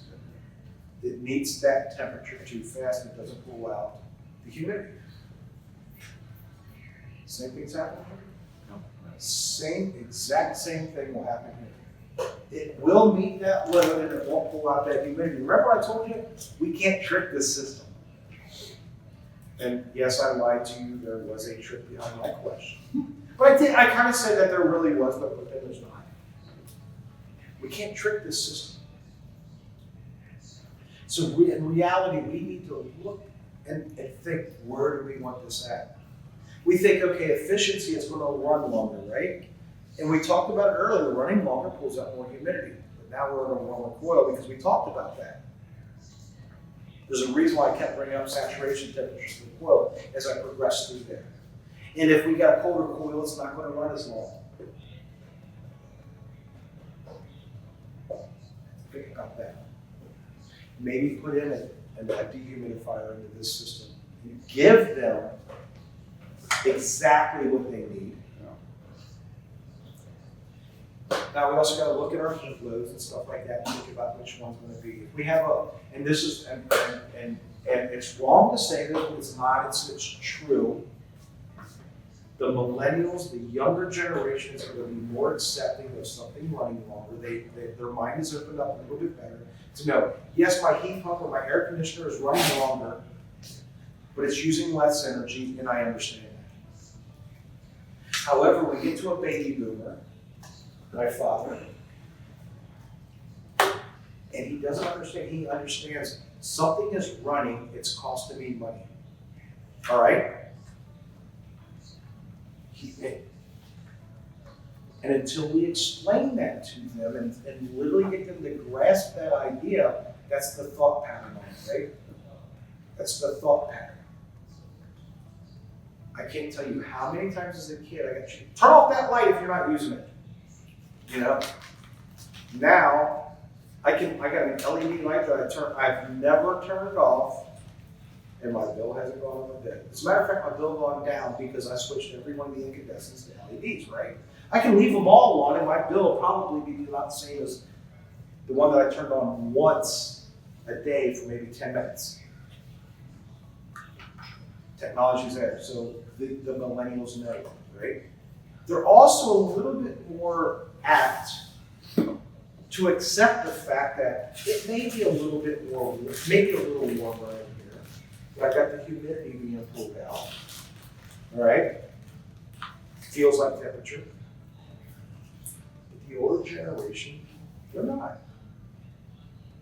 I'm just being truthful with it, okay? The older generation, they say, hey, look, I want it warm. Make it warm. I want it cold. Get it cold. They don't want all that monkeying around. When I want cold, I want cold. When I want heat, I want heat. You're going to take out my oil furnace and put in a heat pump? I ain't hearing about it, right? It's not a good step to do. It's not a good step. Pull out an oil furnace, put in a dual fuel. That's a great introduction to heat pump technology. This one here's tricky. It's tricky to figure out exactly where you want. My suggestion, I would start efficiency and then work my way around. Yeah. Talk to the homeowner, let them know what's going to happen, educate the homeowner. We need to educate the homeowner. The energy companies and the government, they've educated them, but it's the wrong way. They say if you're going to put a heat pump in, you're going to save all kinds of money. You're going to be comfortable. You're going to save all kinds of money. They're not going to save money when they go from a 97% efficient gas furnace into a straight electric heat pump system. And the average temperature is 5 degrees. That electric heat is going to be banking on and off. Now all of a sudden they're going to see, yeah, their gas bill went to 0, but their electric bill. Just think about what it would be if they didn't have an inverter style heat pump, or take the heat pump away, what that electric would be. All right? So we got to educate them, level set them, let them know. All right, let them know on this. Canada really screwed it up when they went with their, and I can't blame Canada, but the way that their rebate system was set. If you go with the straight electric system, you get a $10,000 rebate. Now it's Canadian dollars, okay? But if you want the dual fuel, you only got $6,000. Yeah, that's stupid. And then I sat down and said, okay, let's look at your hydro side, because all their electric is hydro-based, right? I was in Albuquerque area. Not Albuquerque's in New Mexico. You know I travel a lot when I start going to other cities in the country, right? I was up in Vancouver, and they're all hydro. So let's look at your hydro bill. We did it. Over the life of that system, only getting that $6,000 rebate, they saved $20,000 in utility costs.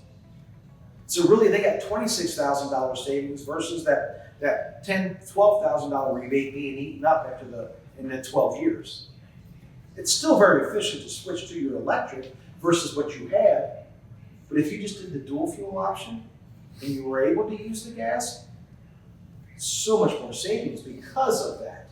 So really sit down with them, and I want to urge you to look at some websites and try to figure out calculators and stuff like that, because Where do you find them at for heat pumps? it's hard to see. AirEase has one. Yeah, we have one. We have one that we can tie into. But if you want to get into really technical stuff, you're going to have to do some digging. You really are. Okay, well, I found for ACs, but I haven't found. Yeah, AC you can find. Heat pumps you can find. We do have one on the AirEase.biz, I think it is, or AirEase.com. I'm not sure exactly.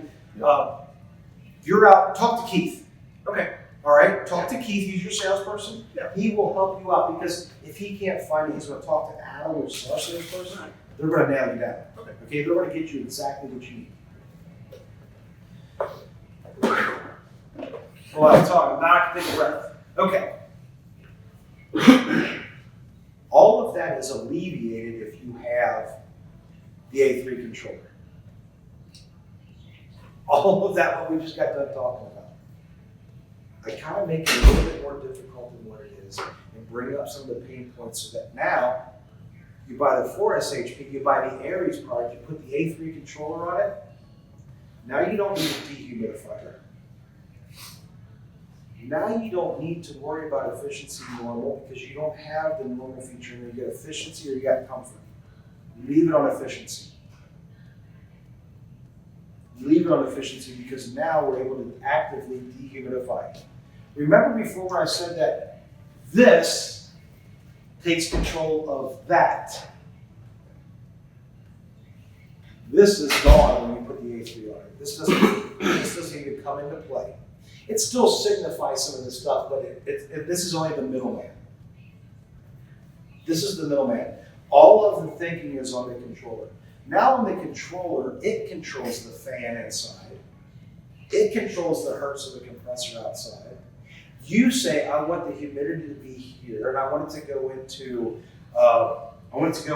above average for dehumidification. So now it takes in dehumidification versus straight comfort cooling. You can also go in and put it onto feels like. Some people don't like feels like. I love the feels like feature, because now I want it to go to 75. Say I want it to go to 70 degrees, right? What does feels like take into consideration? Temperature and humidity. If I got 70 degrees, feels like it might be 75, but guess what? Feels like 70, and my sheets aren't wet, my paper, when I hold it, it stands out straight, and my wife is happy, and my pasta's not lit when I pull it out of the pasta holder and I put it in the water. You know what I mean? My bread's not soggy. My house is healthy. There is a spot to where you have a healthy house. Talk to the IA. This isn't an IAQ place, but humidity is probably the worst IAQ problem that we have. Take care of that humidity. That's where the A3 comes into play, because now we can control that fan and say, okay, I want my coil at this temperature, and I want my fan at this speed. And as this part starts to come back and says, whoa, buddy, you are really getting us out of line. So, oh, okay, well, speed up the compressor a little bit, or slow the compressor down a little bit, speed up the fan. Let's get you back in line. Let's not freeze up. Everything's good. Okay, now I want to start easing my way back into dehumidification. And on efficiency mode, it's not going to overcool. Yes, we still have the option for overcooling. We can opt to overcool. But now it's in percentages. It's not a hard number. Before we used to be like overcool to 4 degrees. And when we did that, we were active dehumidification only after comfort level was met. So it used to be, okay, now we want the house to be at 70 degrees. Okay, it's 70 degrees. Oh, what do you want your humidity to be at? 50%, okay, now we'll start working on that until we get to 66 degrees inside the house. And it says, whoops, I hit that limit, I'm gonna stop. Now we start looking at dehumidification a lot earlier and start tackling it as we tackle both. Again, technology's here. Why not do two things at the same time? Travis Kelce says that, right? In that commercial. I can do this and I can do that. He's grilling while he's mowing the grass on his tractor, right? Remember that one? He's getting his hair cut while he's doing something else. We do it all the time, we multitask. The units can start multitasking. That's a great thing. Feels like temperature is awesome. Any questions over that one? Let's go down here to the bottom, efficiency heat. All right. This one here, I'm a little bit more blunt on it. I take the decision making away from you. This is the second time that I bring politics in. And again, it's not politics as in I want to argue with this and that, and I don't like this or that.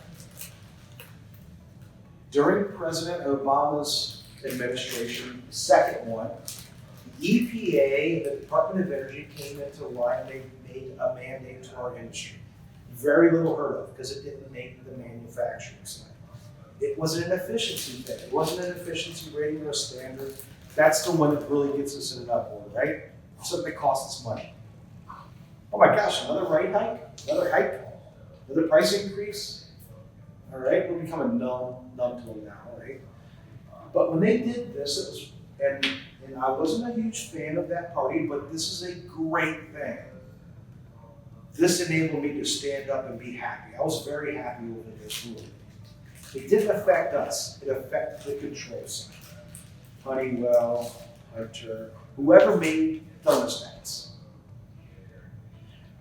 Remember when thermostats used to, if you wanted it at 70 degrees in the house for heat, it waited until it got to 68 before it closed, right? 2 degrees swing, a droop. They took that drip away, made it a half a degree on heat pumps. See why I'm happy? Why I loved it? That means if I want my house to be 70 degrees, my heat pump came on at 69.5 degrees. That meant that a heat pump became a very viable option all the way through to maintain the heat in my home. It was awesome. Because if I had a low efficiency, low EER, low COP heat pump, and I got down to 0 degrees and I waited until it got to 68 degrees in my house, when I wanted it to be 70, there was no chance in heck for that heat pump to build 2 degrees of house. Yeah. But a half a degree, I can do it. A half a degree is good. Now what they did also is they looked at the energy thing and said, okay, we know that there's still an option there or a point where the heat pump's not going to catch up, and we don't want it to continue to drag so long. And we don't want it to be like, all right, this thing goes all the way down 2 degrees, and now let's bring on the electric heaters. What they did is they changed it. They said, at a 20-minute time, we're going to bring on auxiliary heat with it. Still run the heat pump, we're going to bring auxiliary heat on with it until we meet temperature. Great things, right? Where that came into be a problem is the homeowners didn't know, because heck, we didn't know. The contractors didn't know. It really wasn't that big of a publicized thing. They just said, okay, just pushed it through, right? It's sort of like that 0.25% tax that we didn't know we were going to get because we forgot that it voted. Yep, there it is. Our house went up. What do you mean my taxes went up on the house? Oh, we reevaluated that last year. Oh, you did? I didn't get a notice. Well, if you say my house is this worth this, go ahead. Would you like to buy it? Oh no, we're not going to buy it, but we're going to tax you on it, right? They didn't really publicize that much, and all of a sudden now we're changing heat pump thermostats with the heat pumps. And the homeowners started complaining about it's running longer. Or I want my house to be 70 and I'm looking at the thermostat and it says it's 70, but my heat pump came on. We don't show half degrees in our thermostats here, right? No. Canada does because a half a degree is a big deal. Half a degree Celsius is a big deal compared to Fahrenheit. It's about a point and a half, right? So what happens is when we get down in here, remember, when we're dealing with these jumpers, we're dealing with legacy style stacks. And that legacy style stack is going to look at that half a degree and that 20 minutes of runtime. Efficiency heat follows somewhat the same pattern as efficiency cooling. And less amount of energy to try to get the job done. It's not going to do it in 20 minutes. The other thing that comes into play is, remember when we talked about oil return? And oil return, oil loves to follow stuff that's warm, right? Look at a heat pump. Going into that coil, we are a high pressure, high temperature vapor, right? Oil's going to go with it. Coming back, high pressure, high temperature liquid, right? It comes back. Oil return is not a problem with heating mode. Anybody want to take a stab at where the lowest Hertz rating or the compression rating is for our compressors? Where we go all the way down to in heat mode? Pretty low, 25%. So we can go all the way down to 25% of operating range. That makes it great when we are warm outside, like a day like today. Oh, remember when we talked about low ambient kits and mild weather kits? We don't use them on here because we can change the fan speed. We can operate that fan, plus also we can operate the compressor speed. So now we're not worried about that low ambient kit. We're not worried about the mild weather kit. As far as low ambience, the system will run all the way down to 0 degrees for cooling, or until our suction line, or until our liquid line gets to 50 degrees. At 50 degrees, we want to stop it from running because we're just removing too much heat off of that unit. Okay. So I'm not worried too much about the half a degree thing. I'm really worried about the 20 minutes. If we're in efficiency, I guarantee it's going to be delivered along 20 minutes, right? At this point in time, I suggest that we leave it, we pull the efficiency portion off of it, and let this thing go full go as fast as it wants to, elevate up and produce all of the heat that my home needs so that my electric heaters don't come on. Because again, we talked about it earlier, we see 20 kW here, right? How many amps is 20 kW pulling? 80. It's a little bit higher than that. How much amperage are we supplying to? How many goes into a 10 kW? 20K? Yeah. How many goes into a 10 kW? 40 times 80? Now we're at 60. 160. No, we're at 60 amps for a 10K. Yeah. So 20K is 2 times 10, Right. so we're at 120 amps. And yes, it does use less. It does use less, but we supply it with 120 amps. So in other words, to make my point, 120 amps is a lot better than 88 to 92 or something like that, right? Again, I work for the marketing department, so I'm the guy who makes that font real small, right? Up to 120 amps. But no, seriously, I don't want my electric heaters coming on. I really don't. I never want my electric heaters coming on. See why I say, my suggestion is to pull that pin off. Even in the southern market, I might leave it on, like southern, like Georgia, South Carolina, Florida, Louisiana. You got it. But not up in Mississippi. Not in Missouri. You can't do it. I pull it off. Let it produce all the heat that it possibly can. Now, rounding out the class, we're going to talk about this top one and here. Those two are conjuncted, or intertwined. Let's see here. Oh, we went over time. Is everybody cool? You can learn a little something still? Okay. Auto defrost and then defrost termination. I want to first talk about the option that's not there. We see it right here. If we pull this jumper off and we leave this open, it goes into max defrost. Okay? We'll talk about max defrost. Remember the first thing I showed you are 3 core values: integrity, respect, and excellence. The integrity portion here, I question why we gave an option to go into max defrost or to set max defrost. I don't see it. This is where I think that maybe we made a mistake. I see why it's there, but I still think that we made a mistake by giving you the option. And bear with me here because this all comes around and you're like, oh, now I see it, okay? I'm still amazed that this is plastic. It's great, I love that they did that. That's what I was here, it was all about. Max defrost means that you pull this jumper off or you close that. Let's look at what makes us go into defrost to begin with. Remember before it was 35 minutes of accumulative runtime? We call that frost accumulation. This one here is an hour and a half. It starts at an hour and a half. Okay? Hour and a half at 35 degrees outdoor temperature of accumulative runtime. That could take 3 days to get there, right? Depending on how tight our house is and how efficient it is. But it's going to be 35 degrees around the entire time outside. Even during the non-run time, it still has to be 35 degrees. Because you got to think, if it gets hotter than 35 degrees and it's not running, any faucets on there will melt. Okay? That's strike one. Strike two, now I was going to start looking at my suction line temperatures and my liquid line temperatures, my suction line pressures, my liquid line pressures, and it's also going to look at my coil temperatures. Just like a mini split. Just because it should go into defrost doesn't mean it has to. Just because ice is there or frost is there doesn't mean I have to go into defrost. As long as my temperatures and my pressures are good and I'm providing good heat, I will not go into defrost. But the minute that it goes into defrost and we're max, now what it does, it has to hit the temperature that we put on here. And if we pull that off, it's 90. And if we leave it up there to 100, that means that the coil has to reach 100 degrees.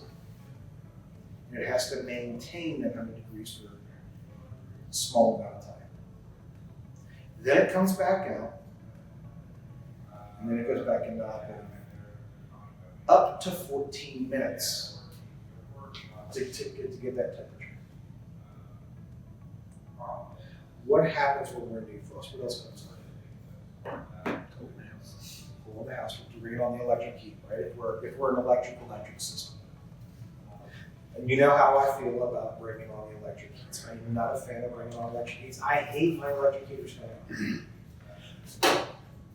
Let's look at auto defrost.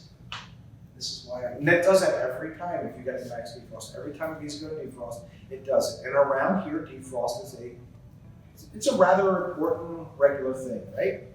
Okay, let's look at auto defrost and then we'll call the class in because this is the end of this class. Auto defrost on here, still the same thing, an hour and a half of accumulation time. Now on auto defrost, if it goes into there and it looks out here and it says, everything over here is good. Now it's 30 minutes to the next time. So it goes from an hour and a half to 2 hours of accumulation time. But if it comes over here and it says, yep, liquid line, suction line temperatures, pressure transducers are out of whack, coil temperature is very cold, now it takes 30 minutes away. So it goes from the hour and a half to an hour next time of accumulation time. It's always improving itself. Now it's not going to make it to where it goes 7 days before it looks at it again. It does stop, I think, at 2 hours.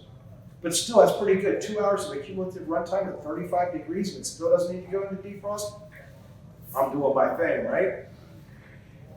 But let's say that it goes ahead and we got this cross, we're in auto defrost, and it says, nope, we don't need it. But then all of a sudden it says, yes, we need to go into defrost. We've got benchmarks now that we need. And the first one relates to this a little bit. But it definitely relates to my coil temperature. Because the second that it switches over into defrost, it looks at my coil temperature. Let's say it's 10 degrees. I have 30 seconds of defrost time for this coil sensor to read 30 degrees above the temperature. So if it was at 10 degrees, it must read 40 degrees within 30 seconds. If it doesn't, it considers that an incomplete defrost. And then it carries on. Automatically, incomplete defrost. Boom, strike one, right? That big strike that they used to put up there on Family Feud. Right, but we only got 2 strikes here, we don't have 3. All right, this is a softball league tournament play. That's what it was, you got 2 strikes, right? Yeah. See? I'm kind of smart on that stuff, I'm hip with the times. But then now it has a minute and a half to complete the defrost cycle. A minute and a half after that 30 seconds. And it must get to this temperature. If it doesn't get that temperature, strike. If we get a strike during an auto defrost, the very next cycle of defrost is going to be a max defrost. And after it goes through the max defrost, guess what? It goes right back into auto. It goes right back into auto. It's an amazing thing.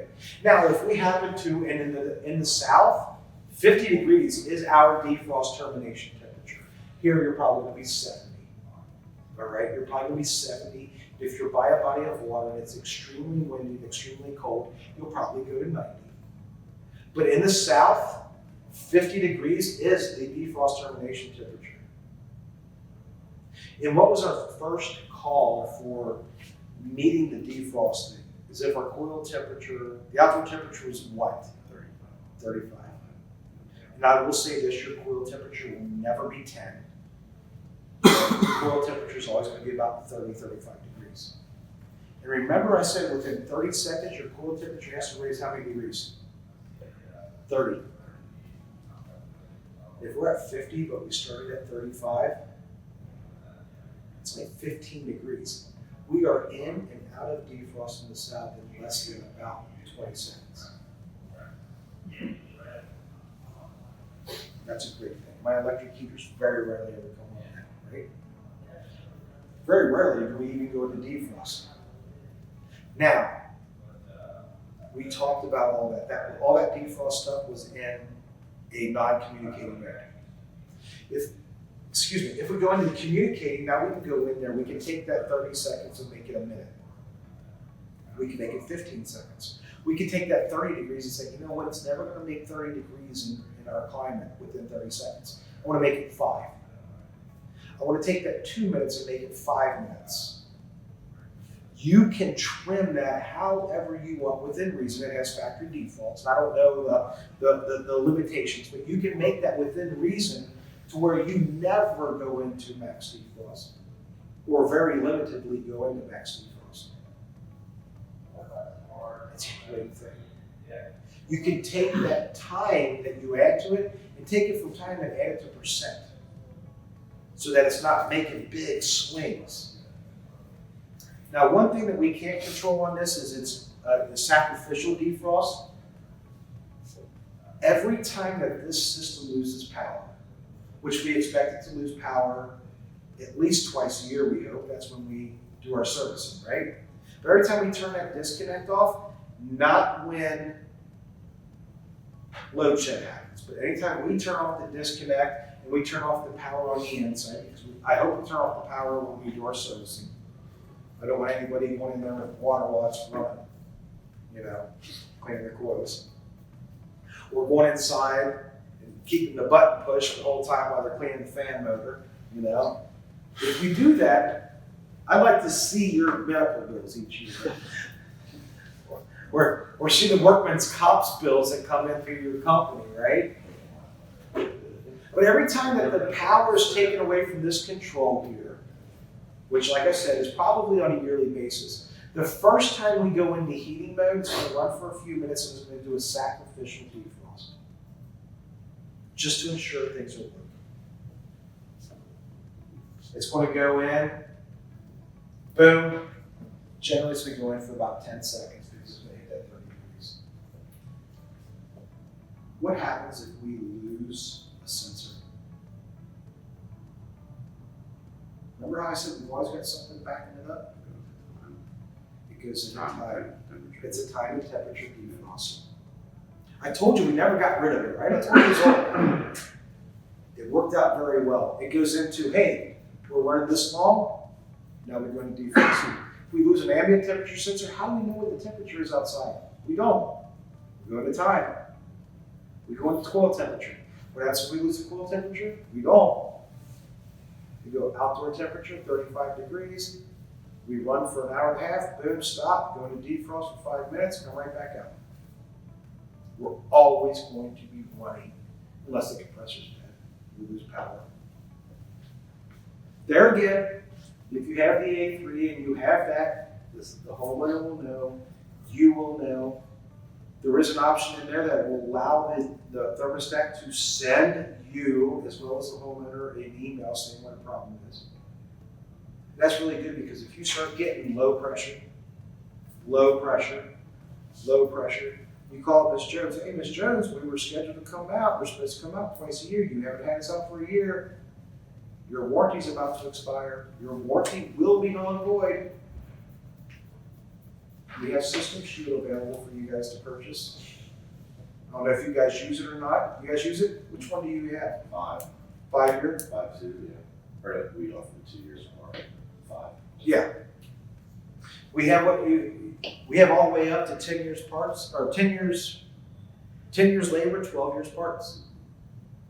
That means that the homeowner pays nothing for 10 years, nothing. And it's not a third-party thing, so for those of you who got burnt and passed by other manufacturers that had it third-party, you guys know what it is because you guys dealt with that, okay? I say it because we dealt with it here, laws here. It's held wholly by us, and we pay directly to you. We don't pay to the homeowner, we pay to you. It's actually provided through 2J. We pay, 2J supplies it to us. We give them the money, they credit you for it. Usually you guys get credited right away. It comes in the form of on your monthly statement. And we're not exorbitantly cheap, we're not cheap on it, but at the same time, you're not going to profit off of it, okay? It's so your costs are met. You can charge a higher price for that at the beginning. You say, hey, for 10 years, you are covered, you don't pay a dime. That sets you apart. That's why you are X amount of thousands of dollars higher than your competition.